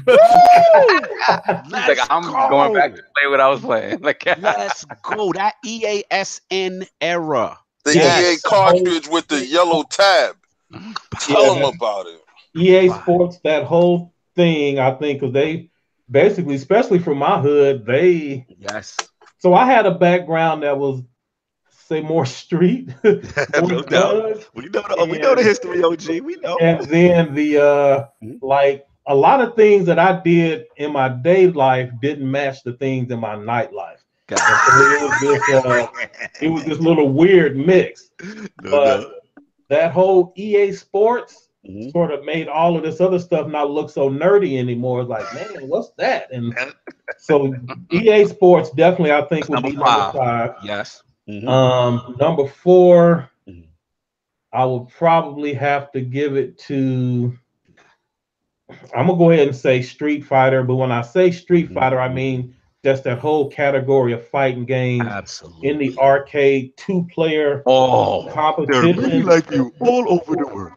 Like the Mortal Kombat, like that whole thing, Killer Instinct, that whole thing that was started because of that. Yes, sir. Street Fighter is that's the Genesis. Then number 3 would probably have to be Ocarina. Everybody got a Zelda. Yeah, Zelda's always on everyone's list. Yes. Yeah. Number 2, and I kind of want to put this one at number 1, but I can't. But number 2 would probably be The Last of Us. Woo! Wow. Because it did so much as well. But the number 1, and it's really because of how it changed gaming completely. Like gaming. So do y'all remember that show called Lost that used to come on? Oh, yes, absolutely. Okay. So I was talking to a couple of guys that was way younger than me, and we were talking about Lost, and they were going to watch it on Netflix. And I was trying to let them know that the thing about you watching Lost and me watching Lost when it first came out is that you will not have the perspective of being able to see the world before it and seeing the world after it. So you will not be able to appreciate how it changed the world because you already living in a world that benefited from everything that Lost series did with TV and movies and media. And so the same thing is true with this next game that I'm about to say. The number 1, the greatest game, in my opinion, that changed the world had to be Super Mario 64. Yep. Because it is the one that showed you how to take everything that we used to do in 2D and how to do all of that in 3D and still make it as fun and accessible as it was in 2D. And once they showed that blueprint to all the developers, everybody took off. I used to speedrun that game with my friends who could beat it quicker. That changed the game, Cole. Like you're killing it right now. People don't realize how impactful that was because you just nailed it. Like it was the transition to the 3D space, and it was shown that it can be done. And I just remember the sensitivity of the analog on the 64 controller and rotating Mario in a 360-degree space. Yeah. And then remember, you would lightly touch it. He would kind of go slower. The precision. And that's excellent. You want to get technical. The games that are that were made from Nintendo from that game, like Mario Galaxy. Almost every game that they what's the word I'm looking for? It's been like pretty much its like successor have all scored above a 9 on Metacritic. Yeah, that's the blueprint. I got to give Code that. He nailed it, man. Wow, that's an intense list. I'm just happy you got said it there. But Odyssey. But Odyssey. No doubt, man. Fantastic history, Lord Code. Wow, man. We can keep talking for hours. Like, you got it locked, man. We got to get into the show. But I want to talk about last week's poll. The results are in. People have spoken to the question with the recently confirmed Xbox All Access financing plan, including the console, Xbox Live, and Game Pass, announced by Microsoft. Do you think this can negatively affect gamers? The winner at 51% in a fairly convincing 3-way ILP poll is the no. This is a consumer-friendly option group. Coming in at second at 25% with the shallows, with I don't care where my exclusive games at. And coming in at a razor close third place, but 24% of the vote was the yes, this targets young gamers and creates debt group. Shout out to all the lords who participated in the poll. Lord Cole, what do you think about Xbox All Access? Oh, I'll go first, man. Let the panel go first. I've been talking for a long time. No doubt. What does anyone on the panel think about Xbox All Access? You think the Lord's got it right? Apparently, it's already starting to be beneficial. So, yep. Okay. No doubt, no doubt. All right, man. So we got that. We got a new poll cooking up on the ILP Twitter. Stay tuned for the end of the show. Let's get into these topics. We got a lot to talk about. So I want to shout out actually a Tech Affiliate Brat podcast, and of course I want to shout out WCC Tech. Actually for this breaking news we're about to get into. So Red Dead Redemption is in the news, and this came to my attention recently. Apparently, there was a 2018. There was the GME conference. For those who don't know, the GME, it's kind of like GameStop's little conference where the GameStop crew goes out there. So one of the publishers, they went out there and they got a chance to the publisher for Red Dead, they went out there, they had a demo. Obviously, we've seen the kind of like 5 to 6 minute demo of Red Dead Redemption. The trailer was well received, but apparently these guys at this GameStop convention, they got a 20-minute demo. So basically one of the users out there, pretty much one of them said, very positive, rest assured this will be the greatest game ever made. However, there was a lot of mixed reviews at this, the showing. So I'm going to give you some comments that was said from the people who were in attendance. All right. One of the users, extended gameplay of what's already been shown. Almost put me to sleep. Game looks good, but they chose to show the first 20 minutes was very boring and not what you want to show people to get hyped about your game. Another user. You might as well have put lullaby music into that trailer to accompany the narration. I fell asleep a few times during the demo. I was hoping he could shoot the horse in the nuts at some point. I always thought it was kind of like ridiculous when people say I fall asleep playing the game or something. Like, I do that to God of War all the time. Oh, well, they weren't even, I don't know. I'm assuming they were watching this demo as opposed to playing it. One other user. This looked like Rockstar Equestrian Simulator 2K19. Also, the guy talking was boring as bleep. It was very anticlimactic. Oh, I have a big surprise for you. And then a Red Dead splash screen commenced. I commenced yawning. He said once stuff started happening, it was a little better, but the presentation did nothing for me. Another guy said, beautiful game, but mostly what I saw was a horse riding simulator. You know what I'm saying? People, I fell asleep, and my ass was hurting all through the city. So yeah, like this is a lot of people, and I can go on with that. And then obviously it wasn't all the people. Some people said, look, that you got to take it into context. It was like a long day. This was the last demo of the day, and maybe some people were fatigued. And maybe it wasn't the best demo to show. But some people said, hey, it looked good. There was a shootout after a bank heist. He saw 15 minutes of some meandering, some Rockstar playing, but he said the shootout looked different. The bank heist was paced, just slowly paced, but it sold the demo, and he was sold.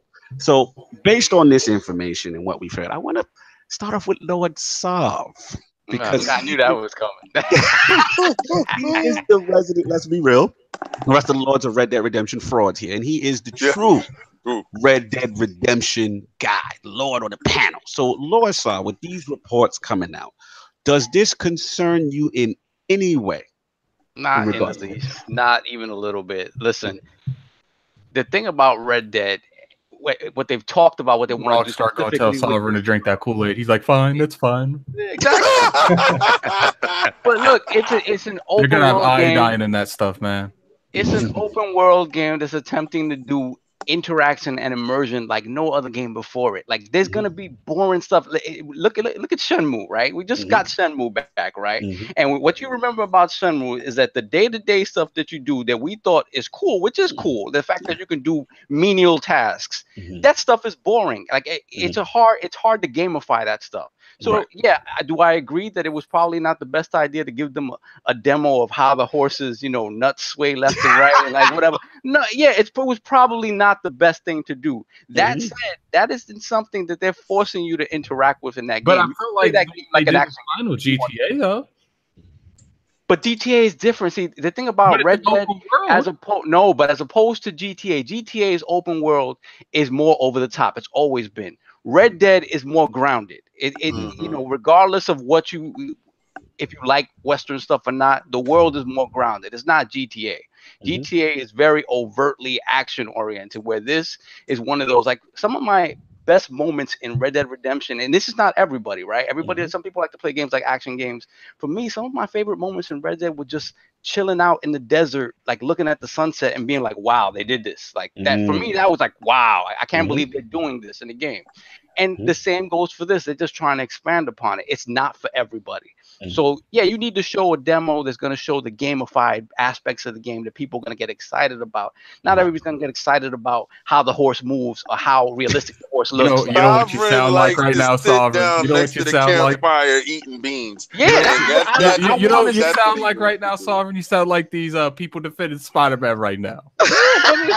Don't try to fraud on Spider-Man because it's about to win. Shut up. Go and I think it speaks volumes. Look, and I don't want to make generalizations about Gamestop employees. Shots fired! Someone got the ball ready. GameStop employees. I would not. They're not what I would. The source is and I'm making generalizations here. I realize that. Don't exactly. Because he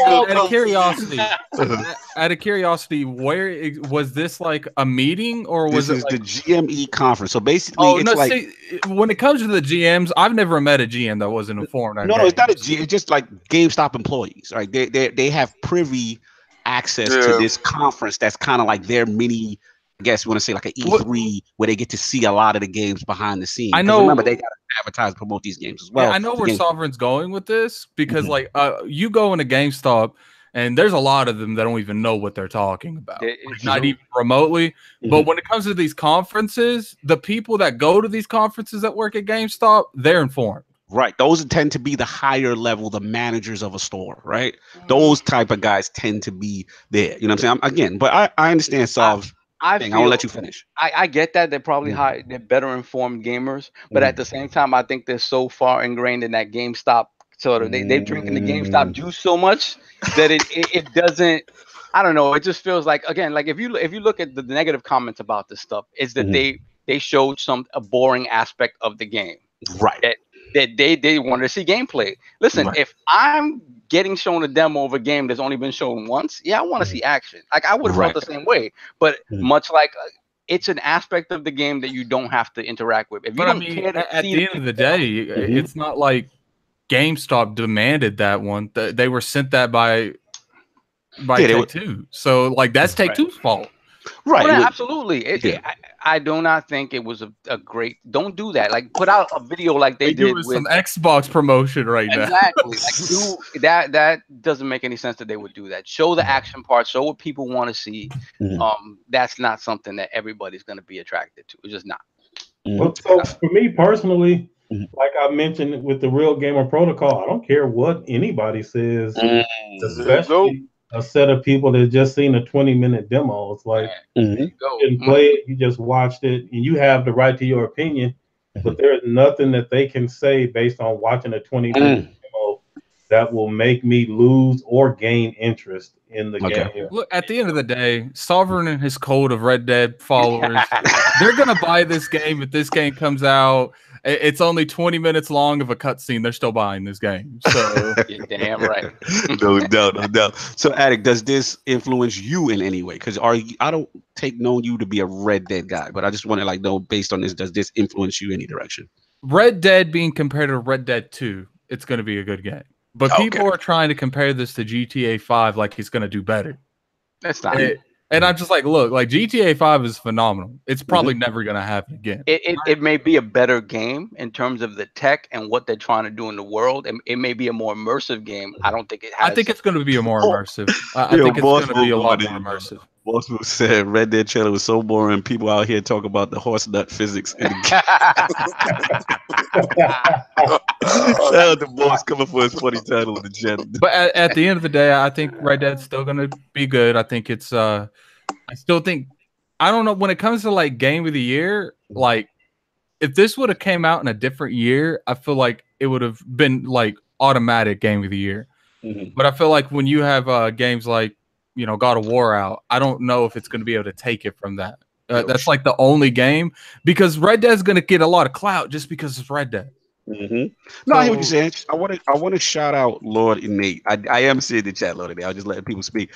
Yeah, he said real talk. You know, he was a GameStop. He worked at GameStop for a month. He said the store manager wasn't even a gamer. Yeah. He said we used to get people coming back mad about his suggestions because he didn't know anything.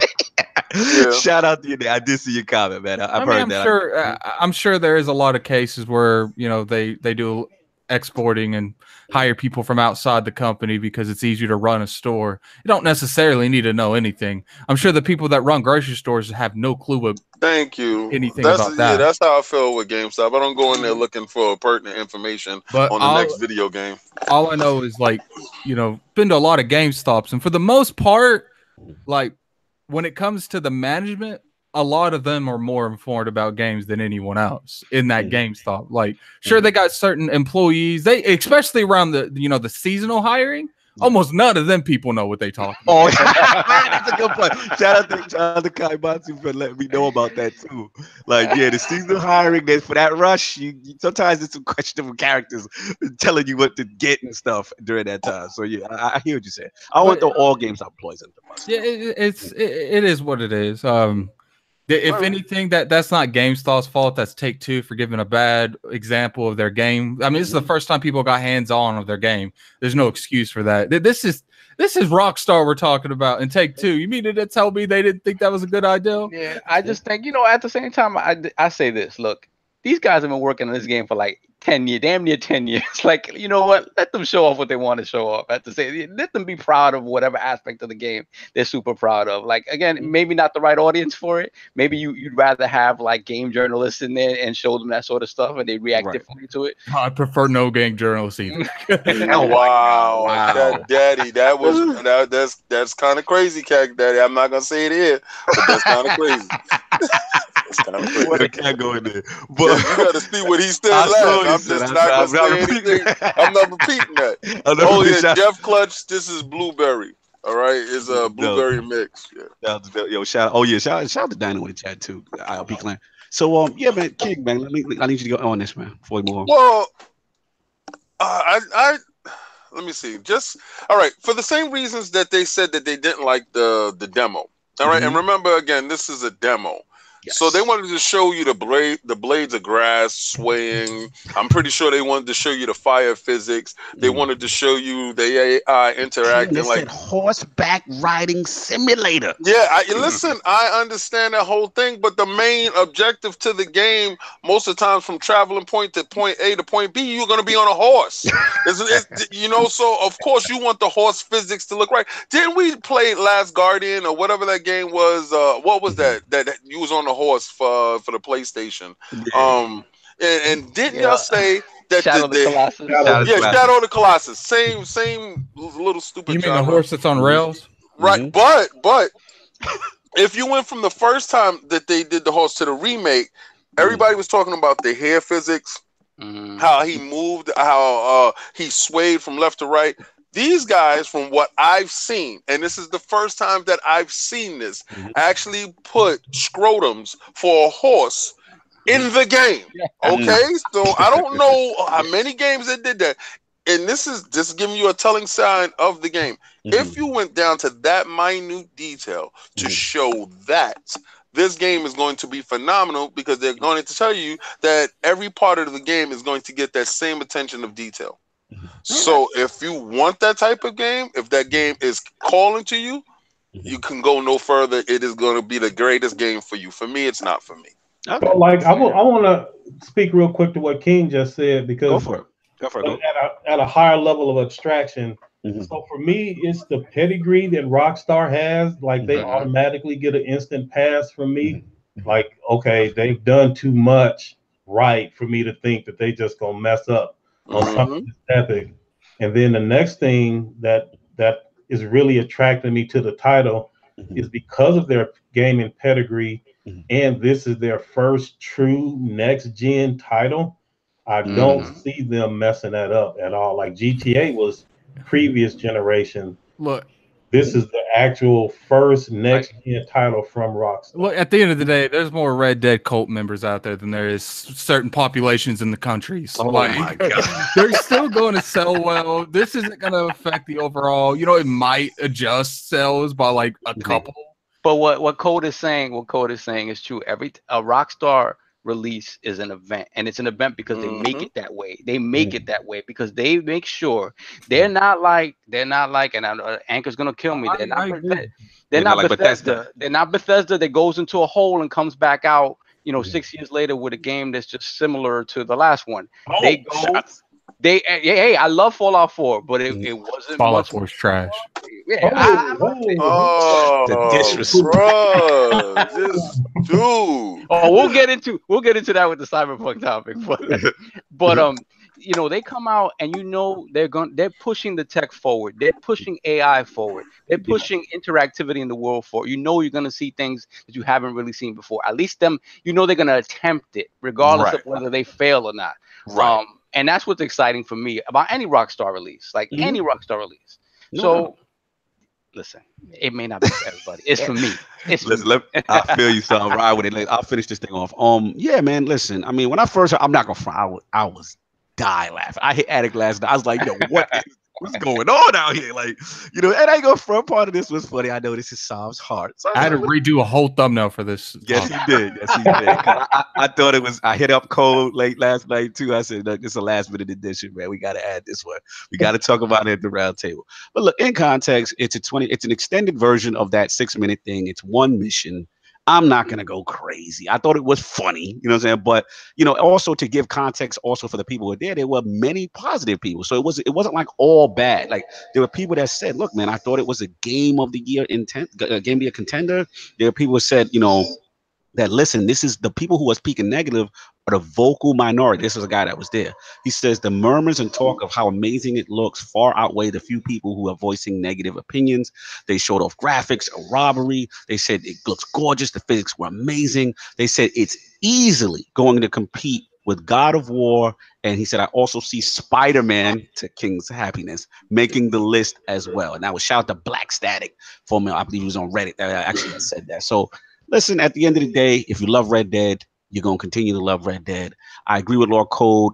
Their pedigree is enough to say, listen, I ain't going to get too crazy about this. You know what I'm saying? Like, let's wait for final release. Let's wait as things get closer, more information comes out.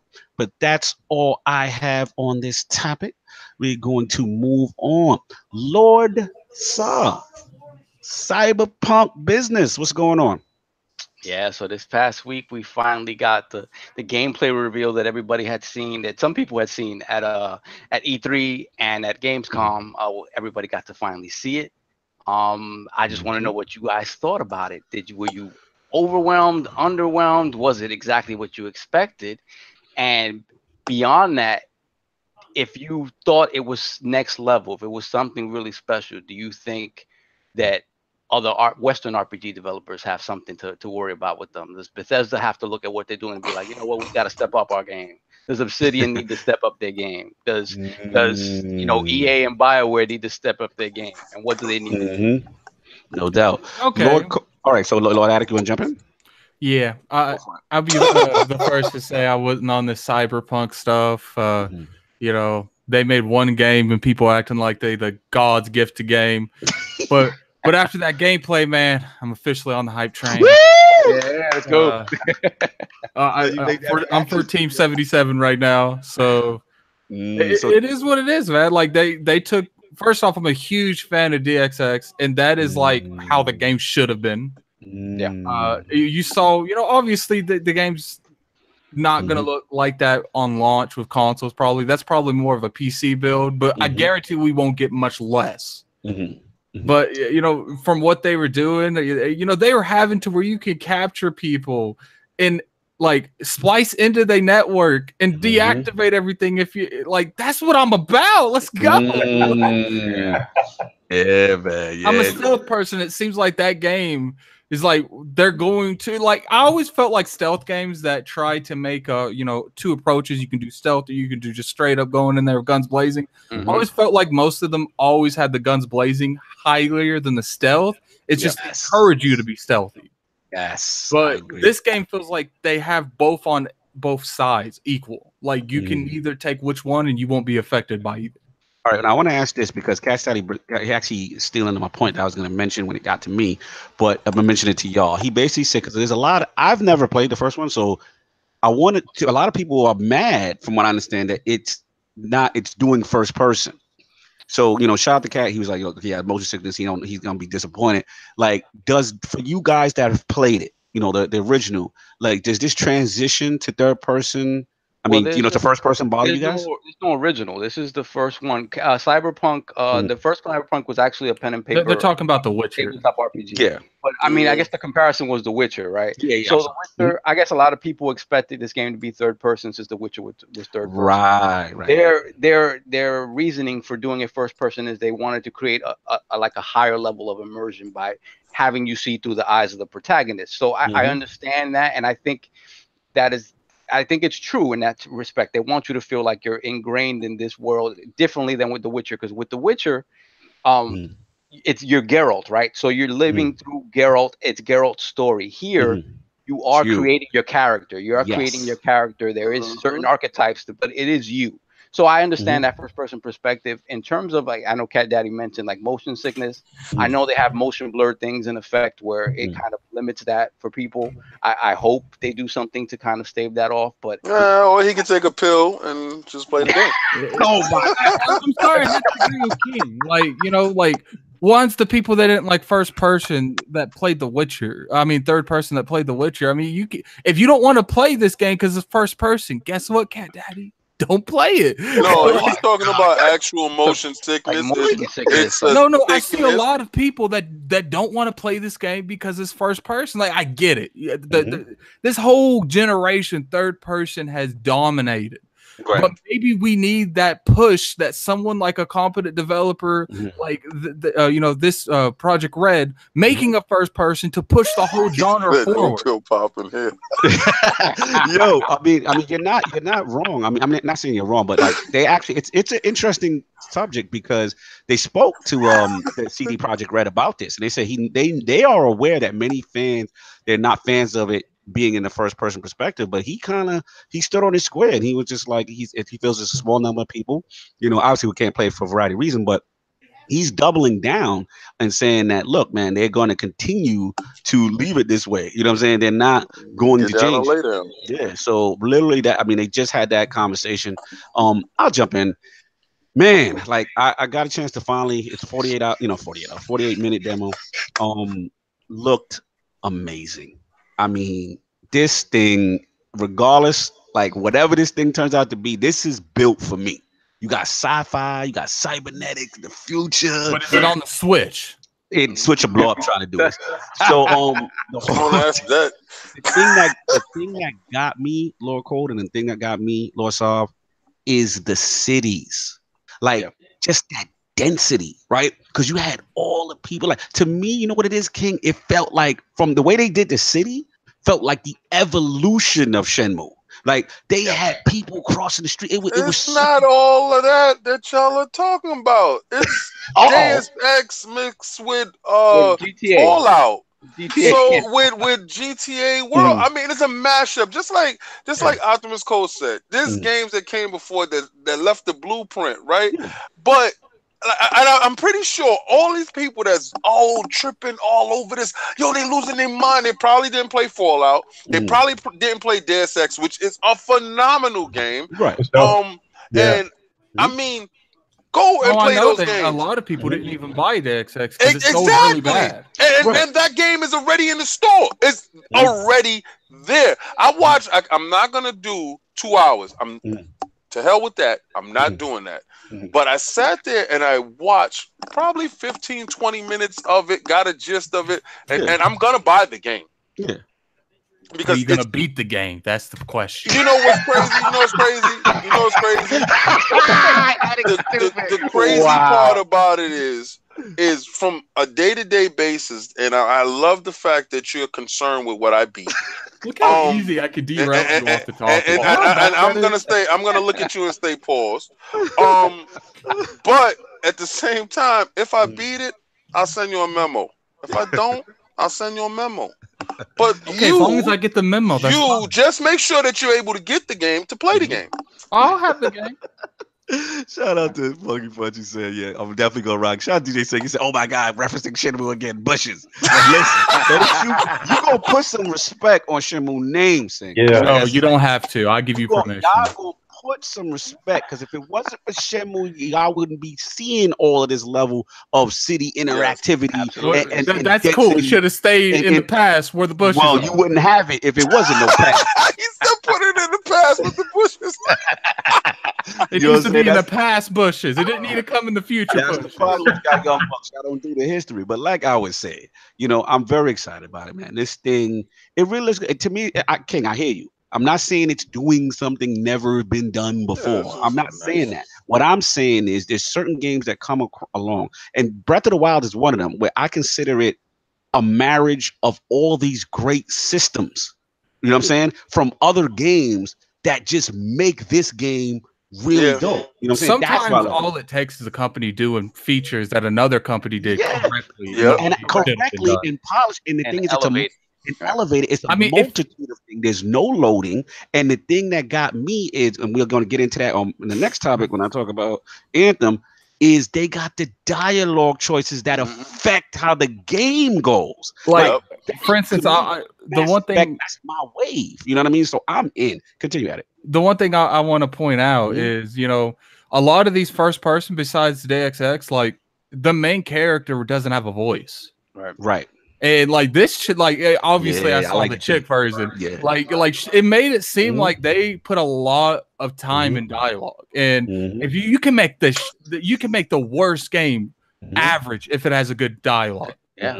And when it comes to The Witcher, if you look at The Witcher and its entity, like it didn't do a whole lot of things new, but it did it correctly.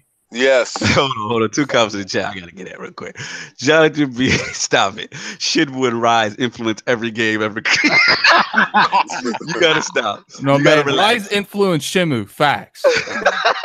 Number 2, shout out to Santo, but this is what I'm saying. He said it's doing something top tier in every way possible. That in it of itself makes it something that's never been. It's a level of polish. It's a level of polish in that type of game. They're going for a level of polish that you rarely see in the game. I do want to. For me, what makes it most exciting, because when I first, you heard all the stuff coming out of E3, people were like, "Oh my God, it's the greatest thing I ever saw." Right. And when I saw it, when I actually saw it running, I was a little underwhelmed, because I looked at it, I'm like, graphically, it's a game. I'm like, it's a game. It's not this God bot. It's a game. Yes. Not to cut you 1 second off. That's why I said, King, please. I was with you, King. I watched the first 15 minutes. And I was like, I don't know why everybody going all crazy. I'm like, I seen all of that. Watch the full 48. Right. No, I'm not doing that. You're not getting that. See, that's what I mean. Yo, that's the part. And listen, I'm not going to sit here and fraud and tell you I did and I did. I'm not going to do that. That's not going to happen.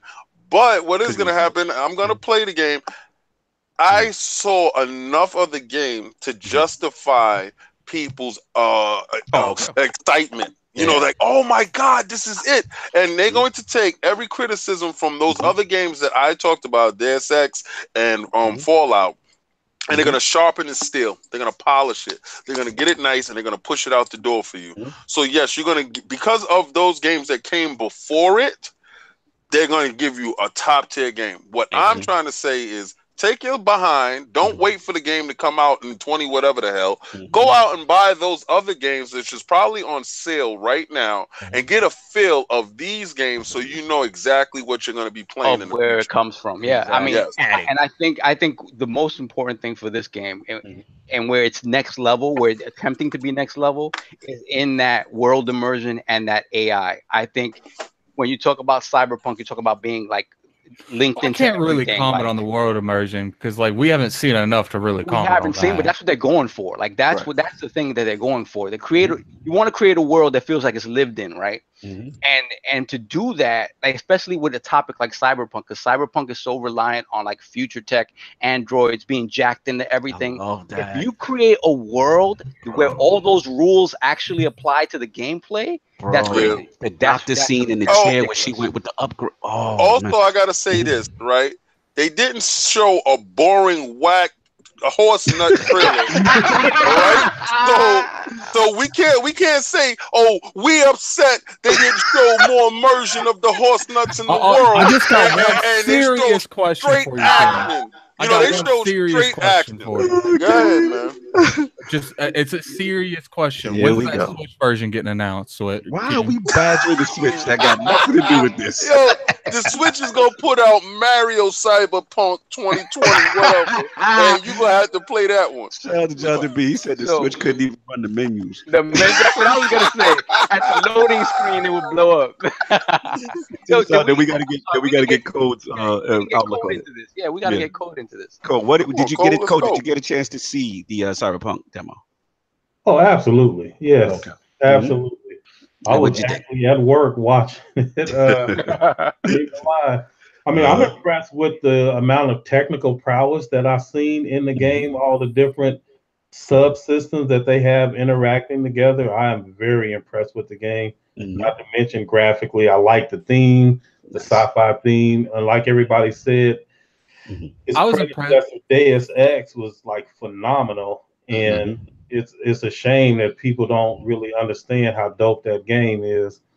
But yeah, I do think that this is taking it to the next level. Absolutely, I'm very excited about it. What No the doubt. game looked like, but I was more impressed with the gameplay mechanics. Yo, Optimus, I want to ask you a question because being that you're a coder and you just said it, you saw all the subsystems. You get excited from different perspective opposed to us. Like we get excited from graphics. Oh, what? He threw an axe and it came back. We get excited off of that. You get excited off of seeing all the interaction and the level of code and how hard it must have been to bring that game to fruition. So this is what I'm saying. Like when you saw that game, because everybody was talking about it was doing all this crazy stuff, but from your eyes, from your initial take, and you saw the different subsystems and stuff like that. What did you feel from it from a technical standpoint? Oh, I felt like they were top notch. Like this is a lot of subsystems working together and working together extremely well. Like the potential for bugs and things to go wrong with all of the things that they had working together, like jacking into people, disabling their comms and taking over this thing, and like we can go through here, and just like all of that could go horribly wrong if they do it poorly. But they did a really good job, and I've just seen all the technical excellence in addition to the graphical display, because I thought the graphics was top notch too, but just all of the code that has to be working. And I literally thought, I wonder how many million lines of code do they have to make this work? Absolutely. Shout out That's to what I'm talking about. Frogs. You gotta relax for Planet X. 4K.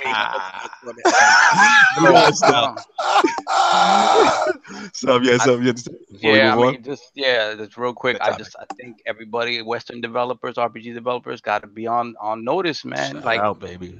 Not Fallout 76 because that's a different thing, but the next Fallout and the next Elder Scrolls, and these guys are playing in their ballpark now, right? Because regardless of the perspective shift, like first person. Creating a game in first person is very different to doing it in third person. Like if you look at the third person, option in Fallout, it was not the guys. He walks around like a stick figure. It's not really meant for that. You know what I mean? So it's interesting that these guys are playing in somebody else's backyard And it's going to be interesting to see how they elevate that, and if these guys need to look at this and change up what they're doing. And I know that goes into like the Battlefield 5 and the Anthem. It goes right into my topic, right? Yeah. And I'm glad you said that. Well, we finish off, and then I'll go. Everybody else needs to be on notice because these guys are going for the GOAT title. They really are. CD Projekt. I don't think they'll get the GOAT title. Like, I think it's going to be a phenomenal game, but I don't think it's going to be like that. Well, we'll see. We'll see. We got time. Apparently, I don't think it's going to. I'll put it this way: I don't think it's going to surpass Witcher 3. Wow, that's not even close. Wow. Well, you know what's crazy about that statement though?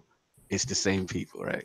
So, that just shows how the excellence that's coming from CD Projekt Red. Shout out to Sam Tober. Those guys. I think it's going to be a solid 8-5-9 game, but I don't think it's going to surpass Witcher because Witcher. It was third person, and that appeals to more people in the long run. If you get someone, this question: would it surpass Witcher 1 or 2? You know, because they actually built a following all the way up to get you to 3. Yeah, so like they built up to 3. They built up to 3. That's what I'm talking about. This is a jumping off point. And you're comparing a jumping off point to an established, beloved character. Yeah, so Witcher 1 and Witcher 2 was not the wave like Witcher 3. Regardless what a developer works on, I think you should always compare their last work to their new work because you can't really compare Witcher 1 because it came out like 15 years ago. They've been going up every time. Every time they've been going up. So if this is any indication of their excellence, they're showing it right now. I think it's fair to say something like that, comparing it like on the same level because this is something new for them. They've never made a first-person game, I don't think. Right. So, but it looks like they're doing it better than the people who make first-person games. And that's the thing. That's the thing to me that first-person games appeal to a lot of people. Like people buy Call of Duty every single year. Like if they can give you a game like you said at the beginning, Addict, that balances all that stuff and does it all right. Like you could do the stealth, you can do the shooting, you can do all the other RPG stuff, and you could do it as well as anybody else has ever done it before. I don't see how that doesn't surpass The Witcher. I feel like first person is really popular, but it's because of a multiplayer aspect. I don't feel like it's a single player aspect. There are games that's the exception, right? But this isn't Bethesda, and for the most part, they've always dominated that RPG first-person field view. But if you look at Bethesda's games, they give you a third-person option too, so you can't really go into that. Cat Daddy, we do shift to 11 a.m. when football season starts. That's next week. We already have the intro and everything popping. Everybody will have all that information coming up this week. So we are making we're making a shift. And then listen. That's when you're gonna catch Addict with the baggy eyes and need the 5-hour energy because he just got used to this time. So I know, man. I'm like only a month used to this, and now you guys want to change it all? Yeah, there we go. Let's go. Let's compromise. It's almost 3 o'clock. Let's compromise. How about I show up at 12? No. You do that. How about you do that? Moving along, great Cyberpunk topic, and a perfect transition started to mine because it was dialogue choice was something that was very big to me in Cyberpunk. But let's talk about EA real quick, and it's a lot of interesting things going on right now. Obviously, we've heard about the Battlefield 5 delay. It's going out of October into November. And, as a result, there's also been, a big, drop, but a 10% stock drop on EA. So this is going to be a 2-part thing. So the first part is going to be about Battlefield 5. Was that right decision, EA? And then the second part is this one is near and dear to me. And it's going to be a little rant from Lord Cognito. So pretty much Anthem obviously is the most, anticipated thing from EA coming up next year. It's a big title. We got our boys BioWare, Casey Hudson, the crew. And some news just came out. And pretty much, I believe one of the executive producers, Mark Dara, he put out that it was found out that BioWare games have, Mass Effect. If you guys play Dragon Age, all that stuff, these are multi-dialogue choice games that affect the gameplay. So similar to what Cyberpunk is setting out to do, right? That's what BioWare is known for. So pretty much it was just found out that in their systems in Anthem, they're only going to allow for 2 dialogue options. So they asked him about this, and he said, Mark Darrell said, we're showing this to an audience that is not used to these kinds of decisions and conversations. We wanted to keep it simpler, but we also didn't want to present you with false choices. So Fort Tarsus is going to be this area. It's like a single player area where that's going to happen on the y'all laughing.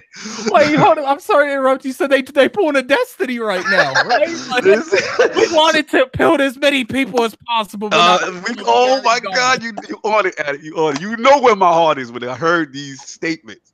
So, Fort Tarsus apparently is this, area where you're going to be in the first person, perspective as opposed to the third person perspective with the javelins and the shared world. So this is where that's going to happen, the single player thing.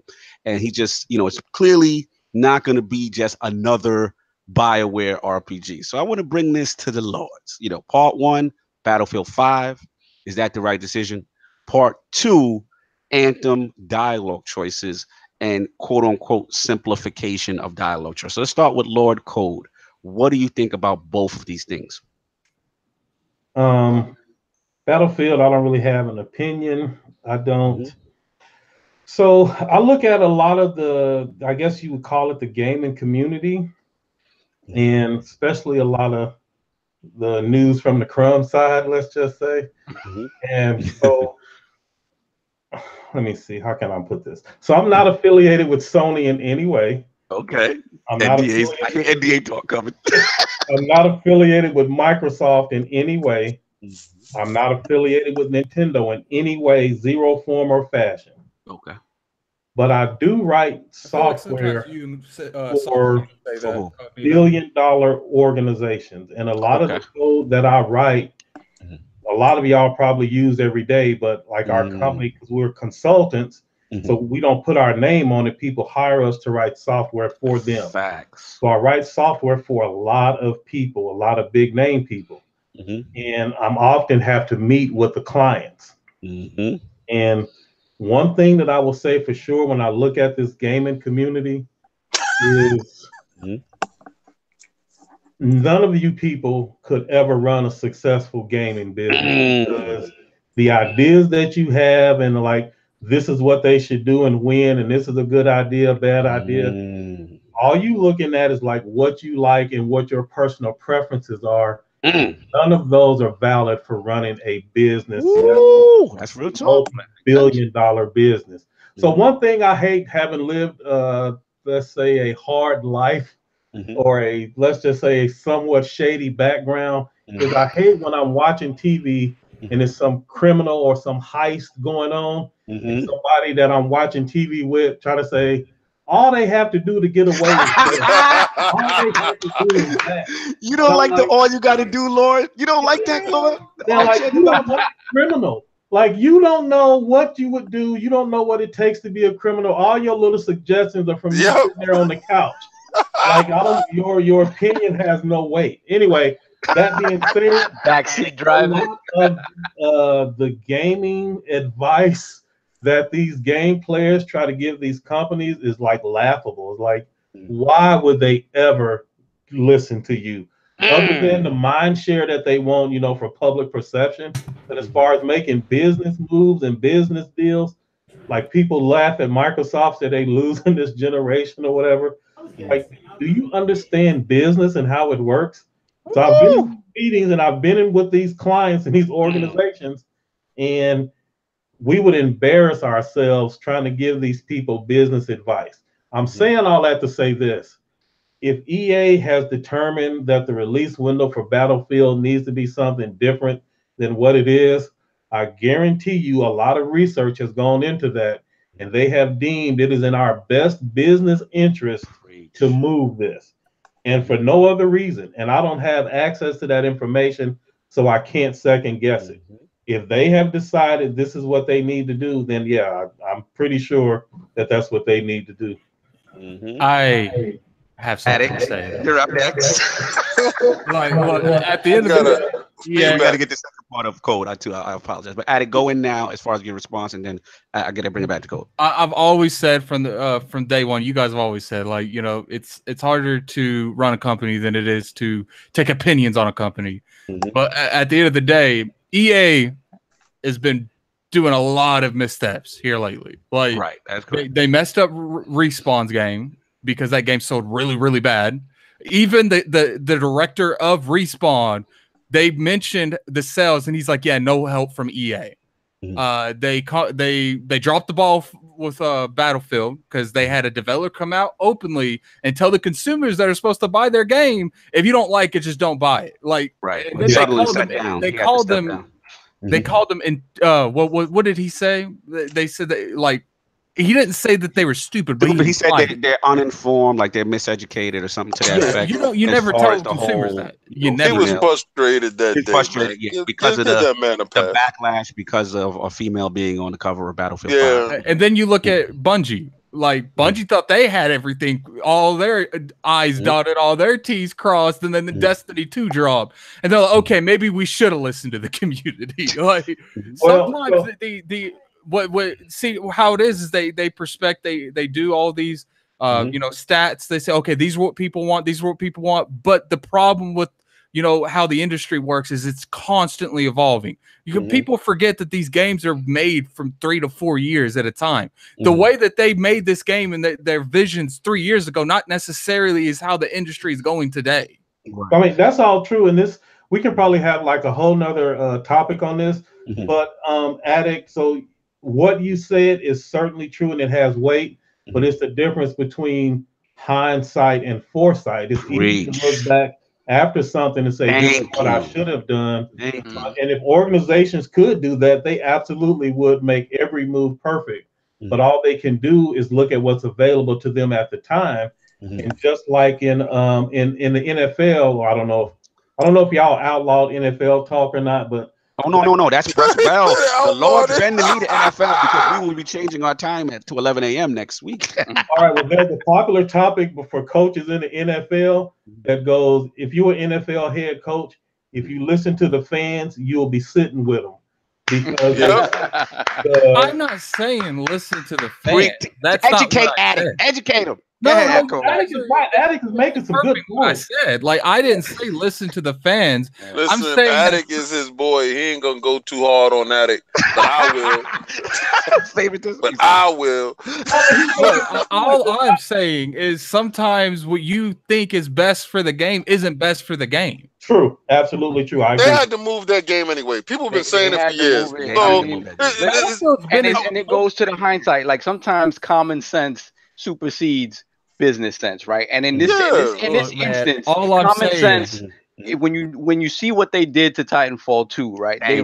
It's obvious that once the landscape of October started panning, they saw they needed to move that game, right? Because it was sandwiched between. And that's just the examples of that. Look what they do with Mass Effect. I mean, EA these days have been dropping balls more than they've been picking them up. Like, yeah, but see, the thing is, everybody keeps saying, I don't know why they put out this Battlefield at the same time every year around the same time with these same games. And they moved it.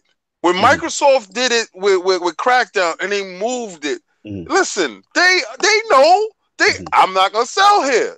Right. Let me move my spot to over here so I can just get these off and let's sell this off over here. But I feel like if they were about the sales, I feel like it would have been out of the year entirely. Like, there's still a week before Fallout 76. No, look at November. November is not much. Yeah, still Fallout. I was just about to say, Fallout 76 is there. It's real. Well, November's not much. Let Cole get in because we keep interrupting Cole. No, the conversation is great. And again, Attic, I understand what you're saying. Lord Saab, I understand what you're saying. But there's more that goes into it than that. Like, you can't just say, I'm going to go into next year. Those are publicly traded companies. They have projections for a year. Right. They have shareholders they have to answer to. And they have to try to make things work to match their projections. And it's not as easy as just saying, okay, we'll just do it like 6 months from now. And again, so like Lord King, like, I don't know if you saw this or not, but when Floyd Mayweather was about to fight McGregor, and it was all this talk about Floyd, it's this guy right here, he earns a shot. If you're going to leave the game, if it's your last fight, why not give one of these thirsty young boxers a shot? Why not fight this cat, that cat? Like, why would you fight McGregor? And he looked at the camera and he said, because it makes the most business sense. That's $500 million. Yeah, and so that a lot of that's what they face. That's what they use to make their decisions. Now, we're not saying that they don't get it wrong, because they certainly do. But given the information that they have, and they do listen to the community, I'm not saying 0%. It's just it is more than the voice of the community, and so they will get it wrong. But what they're trying to do is maximize profits, and whatever they think they can to do that is what they're going to do. I think that's the reason it was delayed. What's the reason? I think it's a PR stunt. Reverb. I can't hear Attic. I say it one more time. Can you hear me? Nah, I can hear you. Yeah. I think it was a PR stunt. I think they had so much bad publicity. They're trying to put a little distance between that. But it's only a month. Why would it be a PR stunt?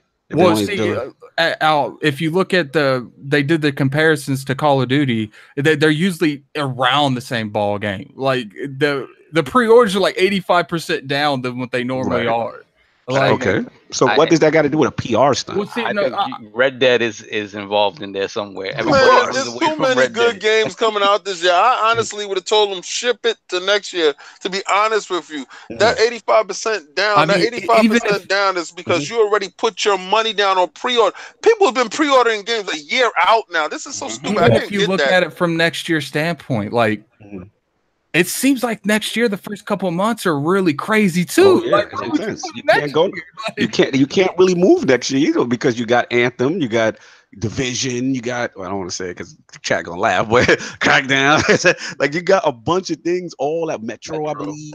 Yeah, you know what I'm saying? All that. So you guys see that tweet that they're doing marketing for Crackdown right now? You know what they should do? They should put it out in December on the 24th, just like that other. I feel like games come out in December. Like, am I the only one that feels like games that come out in December are like the redheaded stepchild? Yeah, I'm just saying. No one cares about, no one talks about. But everybody spent their money by that time. Yeah, but to Code's point, like, we have to admit, like, again, we don't know what's going on in these boardrooms. We don't know the financial ramifications of what's going on here. And, you know, for me personally, I applaud the move. I think it's a great move. I think they have to learn a little bit from the Titanfall 2 fiasco by sandwiching it between games, because that game was let, out to die. And it's a shame because it's a fantastic game. They cannibalized their own game with Battlefield. They did it to themselves. Exactly. So get away from that. You get between Red Dead and Call of Duty. You get out in November. Yeah, Fallout, it's Fallout. There's no doubt. It's a new genre, new thing for 76. But I think it's an okay move. You know what I'm saying? I want to get now to the second part. Just let me say one thing. I think that move, makes a better release date than the original one, just because they're getting away from Call of Duty and Red Dead. But at the end of the day, I don't think it's going to drastically be different. Like, we got to see. Right? So the second part is, I went back to Lord Code again, which was the whole Anthem thing, the dialogue choices being limited to 2. Them saying that their audience, they bringing it to a new audience that, in a sense, is kind of, they want to simplify, the whole choice thing. How do you feel about that? And where did you play a lot of the older, BioWare games, like a Mass Effect, like a Dragon's Age? Oh, of course. The thing is that I think that they are damage controlling, but I don't think it's something that necessarily needs to be damage controlled, because for me, I don't know who their audience is or who their target demographic is. But for me, I'm only doing enough single player in Anthem to beef my dude up for the multiplayer when I'm running around with y'all. And so, sound like Lord Sovereign the Fraud. Right. That's it. Go through it once. That's it. So there's an outcry of people that are like, hey, and I'm just gonna get into it because let me just get my rant. My thing is, because this is me, I'm not gonna say outcry, this is me. My thing is, I feel a way about it, only from the standpoint is, this is what BioWare is known for. This is their MO. Like, when I got into Mass Effect, I fell in love with that game because of dialogue choice and how it affects relationships and character and, development, as well as the ending of a game. Like, the path of the game could change. So when I see stuff like Cyberpunk doing the formula that BioWare created and BioWare not doing it in their own game, and just to Lord Addict's point, when I heard those comments, it bothered me you know, because they're saying new audience. And when I hear that, I think of Destiny 2 and the horrible launch that it had. Casual. Right. And it's like you're taking away from your own formula to now, quote unquote, broaden your audience. And I'm worried about that. And then we've already had the issue with, okay, there's not going to be any PvP on launch, right? Okay, fine. I'll let that rock. I seen the demo, you know what I'm saying? We all saw it at EA Play. It looked good. I'm not going to say it didn't. It looked really good. I'm excited. But I was curious, like, how does the story go? How does the interaction? And to now see it's like it's kind of like a single player separate area. And it doesn't, again, we don't know all the information. I don't know all the information. I could be very much wrong as more stuff comes forward. But for what we know right now with this Fort Tarsus thing, it just seems like an isolated separate thing that your character does. And it really doesn't feel to have any overarching effect on the game. And if that's the case, I'm going to have a problem with that. Like, I would like to jump in here real quick. Go for it. I won't take but a few seconds. No, please do. So again, I think that they're right. So you're talking about we want to take all the single player mechanics and put it in a multiplayer, like in an MMO, and we want that to work seamlessly. Mm-hmm. But then just a few weeks ago, I heard y'all really complaining about Monster Hunter and how the online works, where if you haven't gone through this yet in single player, no, that's King. That's King. That's King complaint, and I mean, well, I also had the same complaint. I forgot my monster rank or hunter rank. I got pretty high in Monster Hunter before I threw it in the bushes. But it was this whole thing where I'm trying to power level people, and I'm playing with my grandson, and I'm teaching him how to play.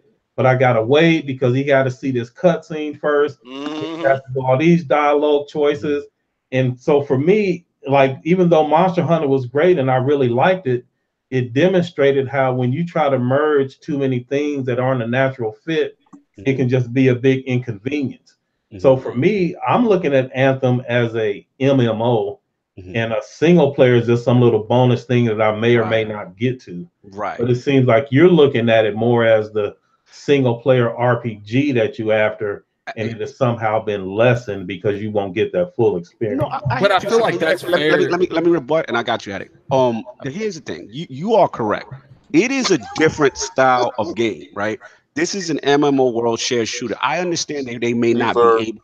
Somebody's reverbing, but I may understand that, like, you know, they may not be able to seamlessly integrate a Mass Effect style story in that type of game. Okay, I get that, but for me, it hurts because. I guess because Casey Hudson is on it, when I heard his name associated, I'm like, okay, that's what he's known for, right? And then it's just like, oh man, like it's just frustrating to me because it's fertilizer for his bushes. No, because you know what it is, King. You know what it is? It's Andromeda. I got that dirty taste of Andromeda. Listen, let me throw a dirtier wrench into this whole conversation. I don't know if you guys saw this headline on VG 24/7 that just came up. They said that future Mass Effect and Dragon Age games will be heavily influenced by Anthem. Yeah. Okay. Now this is the part that I'm gonna get to real quick. You mean wait? You said future? Yeah, future. Which is my whole point. Which is that direction. Lord Cognito. Let me get to this point real quick because you know, and I've told you before. I've said it before. This Iron Man simulator is going straight to the bushes. They're gonna fall beneath Division 1. Not Division 2. They're going to fall beneath Division 1 as far as the group of people that's going to play this game. Okay? And the reason why they're chasing the casual dragon is because the success of games like Fortnite, the success of Destiny, even if you say Destiny 2 was a failure, it's a failure compared to itself. But it's not a failure financially. It's not a failure, okay? They're chasing the casual dragon. Now they understand that they can't give you all these chains, just like Optimus Code said. They can't give you all these things that don't fit. They hear the talk, they understand what it is, and what they're doing is they're lessening the blow for you right now. They're telling you right now before you purchase a long time, so you can be like, when you purchase and you playing, you be like, yeah, they did say it was only gonna be like two lines of dialogue. Yeah, that's true. They did say that. They are softening your skull for the head crack right now. All right, and if you fall for that head crack and say, yo, I'm gonna get this game, I'm only going to play the EA Pass fun thing, the EA access. Yeah. I'm going to play that 10 hours they give me, and that game is going directly into the bushes. Because when they said no multiplayer, they're robbing you. No PvP. But the thing is, let Cole rock this off. Yeah, I want to hear Cole's response. Oh no, I was just saying it's multiplayer, just no PvP. Yeah, PvP. I want to fight somebody. Yeah, that's off. My thing, that's fine. I understand where Cog is coming from. I completely understand that, because since that's what Casey is known for, what BioWare is known for. Why they gonna bring him in if they ain't gonna do what he do? Anthem was their opportunity to take the Destiny formula and elevate it to another level, right? Exactly. And they're not doing that. They're just adhering to what's there already to try to make another meat, like an also ran of that. Hopefully it's just as good. Hopefully it does something different. But by them eliminating that aspect of BioWare's pedigree, it feels like it's a totally different thing. Now that's fine. If you don't like it for Anthem, cool. I understand that, but it is a new thing. It's not necessarily, you can't necessarily expect that. Now, this other thing though, if you're telling me that Mass Effect is going to be affected by this type of gameplay, if Dragon Age is going to turn into this type of game, no. Wait. Listen, let's break up. Cognito, I just want you to notice, and this is what's happening, because you keep saying KT Hudson. Yay, KT Hudson. Anderson Silva. All right, you know where I'm going. He's a name. It's a name. It's a name you can trust. Right? When Anderson Silva fights right now, can you trust this game? Listen, I feel you. And maybe I am living. No, your man's a shell of himself. King, I will never disrespect the great Casey Hudson. That's my he disrespecting himself. I know where you're going, right? I'm willing, like Floor Fast back in the chat, I am willing to reserve judgment until release. But also, King, I hear what you're saying, because I feel like head cracks are coming. He is rubbing the back of your skull with the baby oil.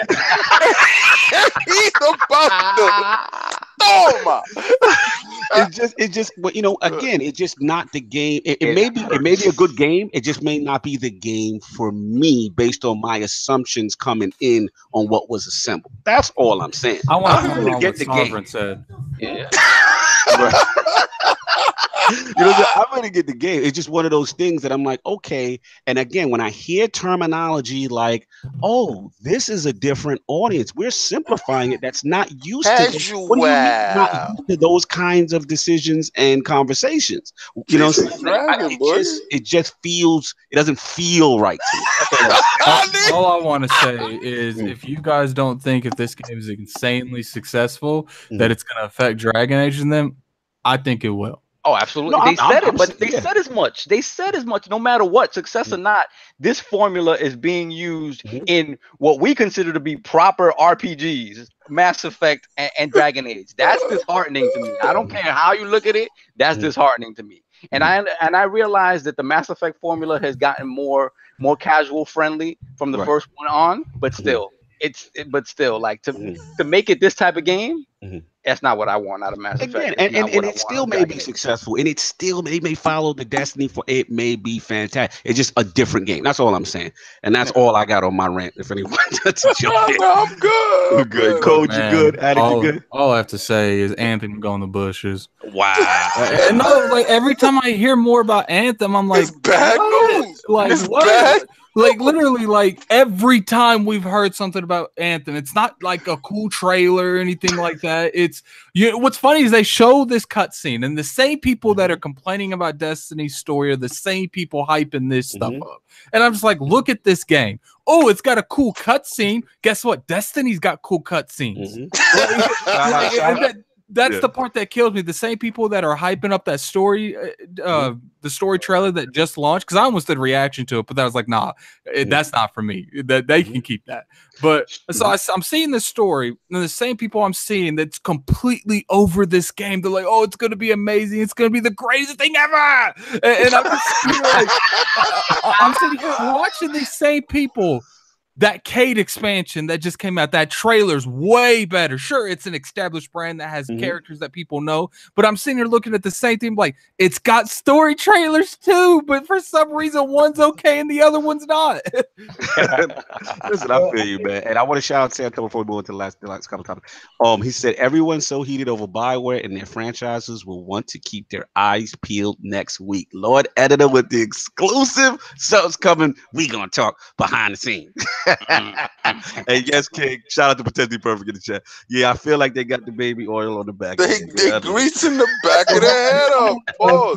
Real quick, because this is pretty important, and we talk about it like in passing, like we acknowledge it, but we don't really like talk about it. When I say we, I mean the gaming community. Yeah. So there is a difference, and there is a stark difference between the developer and the publisher. Right. And absolutely. Most of the time, the developer wants to give the gamers what they want, and a lot of times the developers themselves are also gamers, and so they understand things from the perspective of a gamer. Preach. The problem is that the publishers will come in, and the publisher's primary objective is to make money. Yes. And if they think that if the developer has a core audience here, like an RPG, this has actually happened in our gaming history, in our game. And if an RPG does really good, aiming at its core market, but it captures the attention of a bunch of casuals, someone in the business will say, oh, wow, we hit 10 million. That's great. We expected to hit 1 million, but we hit 10 million. That's great. But why wasn't that 10, 20? Or why wasn't that 20, 30? And they will always make changes, and they don't mind risking alienating their core audience. Yes, very true. So true. You're preaching. The developer tries to guard against that, but they only have so much power. So my point is, we really, in this conversation, we should differentiate between BioWare and EA. And that's what I was going to finish. You just nailed it. This guy's he's because if BioWare can get a different publisher like Sony, where they have more creative freedom over their own products, we may have a different conversation. So just be careful about blaming the developers for a lot of decisions that we don't like. I feel like EA is taking its studios and is running them through the bushes, man. Like, it's like it's like, you know, that scene in 300 where that dude just kicks Leonidas kicks the messenger off that big whole well. It's like they do that, and it's like they looking down the hole and like, if you can crawl up. Like, listen, you know, it is what it is. We got to move on. We beat this thing to death, but fantastic words of wisdom. The chat is loving you, Lord Cole. They're like, yo, Uncle Optimus preaching. You know what I'm saying? Everybody's saying it, and you're right. I need to make that separation between BioWare and EA, because again, maybe my core BioWare still has those things in place or would like to, but again, it's the call of, you know what I'm saying, the publisher. I just want to do a meme and just put like BioWare and then just tag Lord Cognito on Twitter and it's like, is this your BioWare? Lord Attic, you up, man. Let's fly through these last two and get out of here. Lord Attic, what's up, man? What's going on with Xbox? Well, Xbox clearly, okay, for those of you, I want to make this quick because we're going way over here. But for those of you that know, on Destiny, not Destiny, at Gamescom, they actually had an Inside Xbox. They didn't really announce anything, you know, relevant there. They did, like, you know, the hunt thing. I think that was pretty good.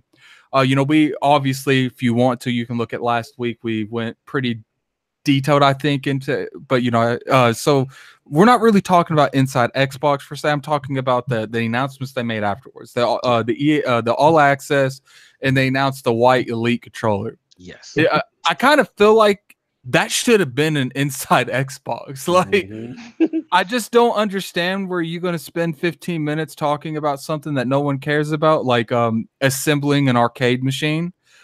when you had information that people went to watch Inside Xbox with, they could have broke it down a little bit more. People are still confused on All Access when they had like, it was like 60,000 people watching Inside Xbox.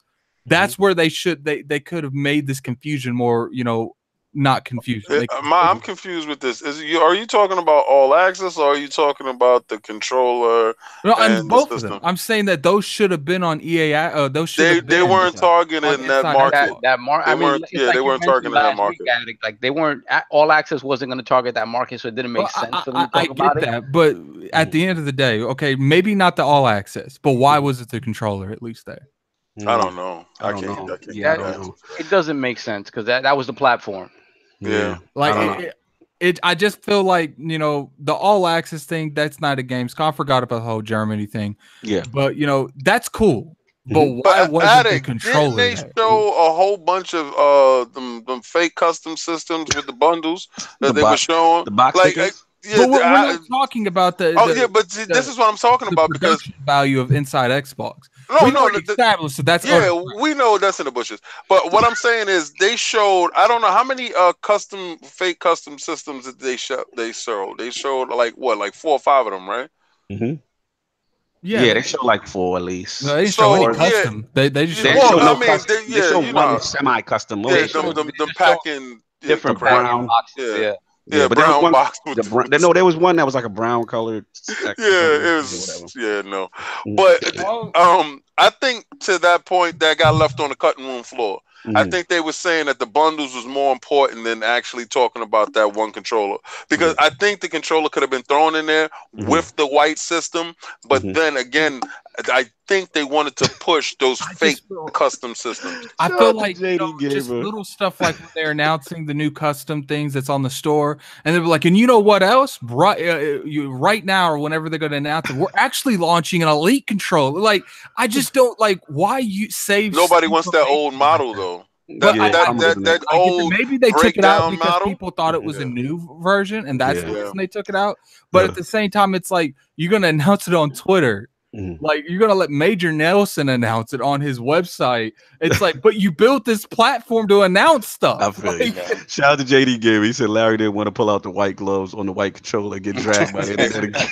It is. Yo, let me jump in quick. I get Code to finish off. Look, I hear you saying that, man. Some decisions are surprising. Some of them I think are region based. But some are surprising in that. I was surprised by that. But let's just get to the business. Like, I ain't interested in this controller. I mean, if it's not version 2 Elite, shout out to my boy David Prien. That's my dude. That's the homie. He's the originator of the Elite, and it's a fantastic controller. But we all thought Project Washburn, you know what I'm saying, this was what it was going to be. And when we didn't hear that, that's a disappointment. I don't care about another colored version of the old one. White console looks good. I wish, again, we don't know why, maybe a region as far as the X not being showed there, the white X. The Turtle Beaches look fire. I thought the Turtle Beaches look fire, but I got to throw them in the bushes. Ain't no Dolby Atmos. Shout out to Sonic Riggs. Those are my people. So you know where I'm riding. I'm about that Atmos life. So again, none of this stuff is for me, but I am happy about the console, like a true custom colored console that looks clean, looks nice. It's just none of this stuff for me. Yeah, but I mean, if you look at the custom stuff, man, did you see that Tomb Raider console? That's a custom console. Like, if you wanted it, it's going to cost you $3,000 plus. Yeah, no. Yeah, no doubt. Black Panther 1 too. Lord Code, real quick on you, and then we move on as far as this whole white Elite controller console. Not really. I don't. Those bundles, those custom, they're not custom. Those are just some lame color. It's just a color with a game in it. I'm cool. I got nothing on that. No doubt. We will move on. Last topic, Lord King, DayZ. What's popping? All right. I just want to give you a quick rundown on DayZ. DayZ has launched in game preview. Now, shout out to Jez, Grind My Gears. You was complaining not too long ago about game preview games being launched in preview without giving you a chance to try it before you buy it. And that's one of the games that give you to try it before you buy it. Who did that for you? Phil did that for you. Understand that. All right. He heard you, he saw you, and he actually did that for you. But this game has taken, and you can group up with your friends, you can meet in the world with these zombies. It's very early preview. The engine is running really nice. My experience with the game is not a game that I'm going to purchase at this point, because it didn't give me that initial pop. I ran in houses. I saw zombies. I was completely terrified. The world is like somebody really threw you in the bushes because you're running through the bushes, and there's no lights. Sometimes when you're playing at night, it is horrifying. All right. And you got a couple of bullets, but you got to eat food. You got to drink water. It's a survivalist game. If you're into that, it's in preview right now. You get 1 hour to test it out. And I think the game is like $29, and it will get better over time. If anything's any indication, PUBG did it. I just wanted to get that out there to you guys. I really don't want any feedback on it. I want us to end this show because we are half an hour over. Yeah, no, I mean, literally, I'm just going because I played it. So, I mean, before, like, you know what I'm saying? So I just want to shout out the dudes from Bohemian Entertainment. I will say this, like Joel King saying, the engine is fantastic. That was one of the standout engines on the X as far as I saw it running. It was one of the better looking games there, so it's out there. It's game preview, had a chance to check it out. If you haven't seen it, if you want to see more on it, if you're undecided, please check out the ILP YouTube channel, because I have the interview with the dev up there, as well as some footage. Plug, go check it out. And so that's pretty much what I got on it. But yeah, it's in game preview. If you're into that thing, I know people have been waiting for it to come to console. By all means, go ahead. So if anybody got anything else on DayZ, we'll move in this thing. All right. All right, cool. So new poll this week. And it's funny that we got Optimus code on. So before a highly anticipated AAA game is released, how important are initial negative impressions, videos, or articles to you? A, important. Devs need to be honest and held accountable for footage shown. B, somewhat important. Negative impressions may influence me to wait on the game. C, not important. I buy what I want regardless. Or D, I don't care unless the puddle and the horse textures is on fleek. That is the question. Those are the choices. Please like the ILP vote when it goes up on Twitter tomorrow. Lord Optimus Code. An absolute pleasure. The OG to have you in the realm of the Lord. Where can the find you, and what you got going on? Just on Twitter at Optimus_code. I talk about gaming topics and programming topics. And then, the couple of websites that I built, and I built those from scratch, specifically because I cannot deal with YouTube and their restrictions on language. And I think I should get an A for the day because because I watch your channel. Yeah. Like I said, salute to all of Optimus Code, because people don't understand what it's like to be an Optimus. He's like, I'm a beast. He was like, I just want to let you know, I don't know if I'm ready for the realm just yet. I said, bro, I get it. And I want to commend you. Thank you so much for respecting, the realm. And again, still fantastic content, the most dangerous vlog on the net. But the man drops knowledge. And like I said, when you check out the gamer, the protocol, what makes a real gamer, and just his knowledge, his vast knowledge of what he experienced in the industry and what's going on, and his opinions on gaming. Please check it out. Plug your site. What is it? It's realgamer.life. Real easy. Realgamer.life. And I want to say, man, I appreciate y'all having me on, man. Like, I have a lot of respect for y'all. I really do. Thank you, bro. Because y'all have balanced perspectives. Y'all have a lot of fun. And I just really respect the brand that y'all building, man. I really do. I really appreciate it. It really means a lot coming from you, the OG, man. So much respect, man. And like I said, we're just trying to do this thing the right way. And it's great to have, people like you on the platform, because we get to learn a lot of stuff. You drop so much knowledge today. Chat was definitely loving you. There's no doubt about it. Lord Addict, what do you have going on, and where can people find you?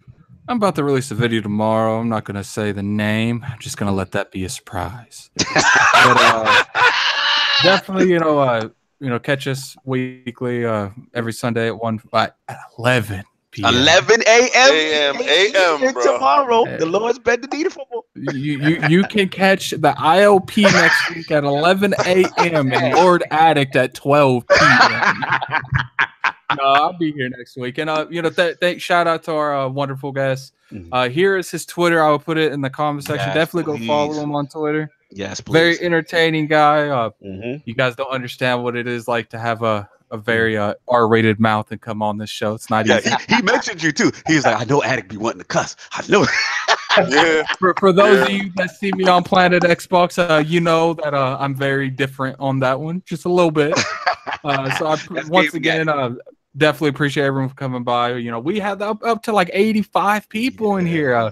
Definitely appreciate the support. Appreciate that, even Cat Daddy Fat Sticks, definitely appreciate him coming through. You said Cat Daddy Fat Sticks? Yo! He said fat sacks, fat sticks. Yo! Look, man. Look, okay. I'm tired. You're gonna have to get over that. I got stuff I gotta do. I need to end this, but no, King wants to correct me when he could do that. No, I'm not gonna let it slide. Shout out to Addict for being funny. Dude, the Lord Psalm. I might have to change your name. You've been like online 2 weeks in a row. Yeah, I don't know. Do I change your name yet? Let me address that. I'll address that right. First, shout out to Optimus Code. Thank you for coming through, brother. Like, really appreciate it, man. I always love having gamers that are from our generation and have the same type of stories that we've lived. So I just definitely appreciate you coming through. As for me, you can catch me frauding on Destiny up until I'm not gonna be offline anymore. You will see me. I may not talk to you, but you'll see me. But you will see me. I'll be there anyway. You're gonna utilize the Xbox Live Do Not Disturb feature. No, I won't use that. That's kind of rude. I'd rather just not talk to you. I will use that.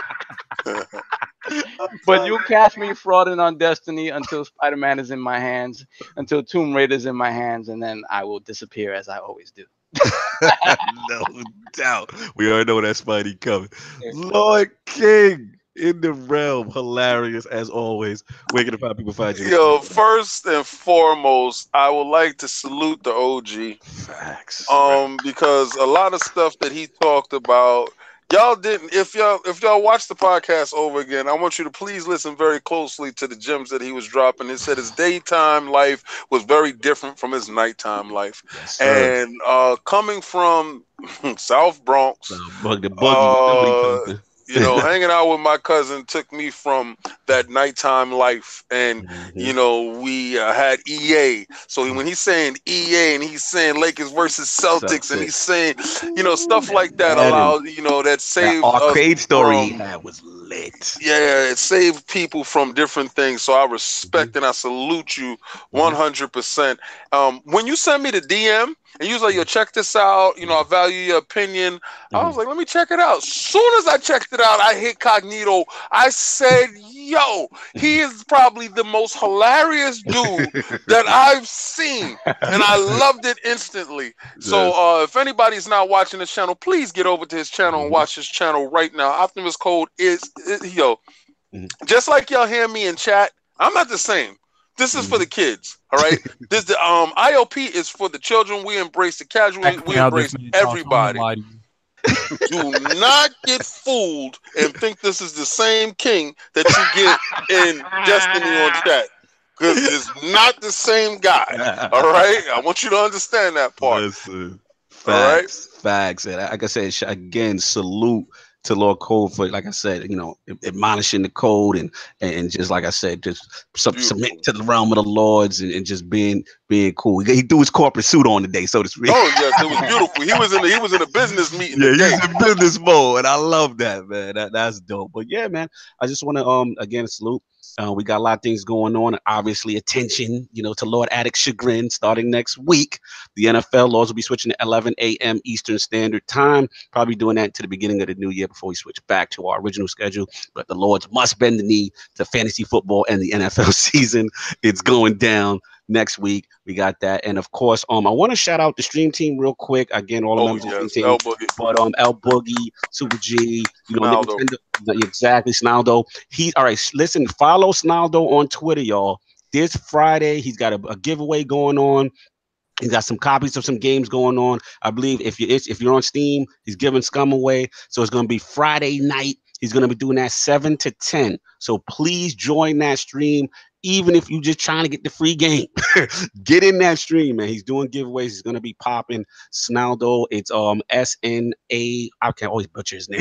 NAYLDO. Follow him on Twitter. I'll retweet it on ILP so you guys can catch that. So yeah, make sure again subscribe, hit the like and all that. YouTube, ILP Patreon, all that good stuff, and obviously our personal ILP channel. Also, definitely want to shout out Lord Kaibatsu on the audio. That's going to be going up later tonight, including the timestamps and all that good stuff. And special Flashpoint 30, that was with Ebontis and Wilhelm Scream. That was up on the ILP channel for the latest in Forsaken. We're getting ready for that. And yeah, man, that's all we got. Next Sunday, 11 a.m. You know the deal. Anybody got anything else to say before we get out of here? Saturday, Combat Talk with the King. You're going to get the pre-fight. You're going to get what's going to happen. And then Sunday, you're going to get the results. Nice. This is what I've been waiting for. And then right after that, you got Triple G versus Canelo. But this fight is what you are waiting for. If you want to get informed, come check me out. I'm going to put it up all over the place. Instagram, Facebook, Twitter, the ILP channel. It's going to be all over the place. You're not going to miss it. Yeah, and one correction real quick because Sonaldo's killing me. It's on the ILP Twitch channel. That is correct. So again, subscribe to the Iron Law podcast on Twitch. That's where the stream's going on Friday, 7 p.m. to 10. And if you gave me the information earlier, Sonaldo, I wouldn't have butchered it. Anyway, on that note, everybody enjoy your Sunday. We out of here. Peace.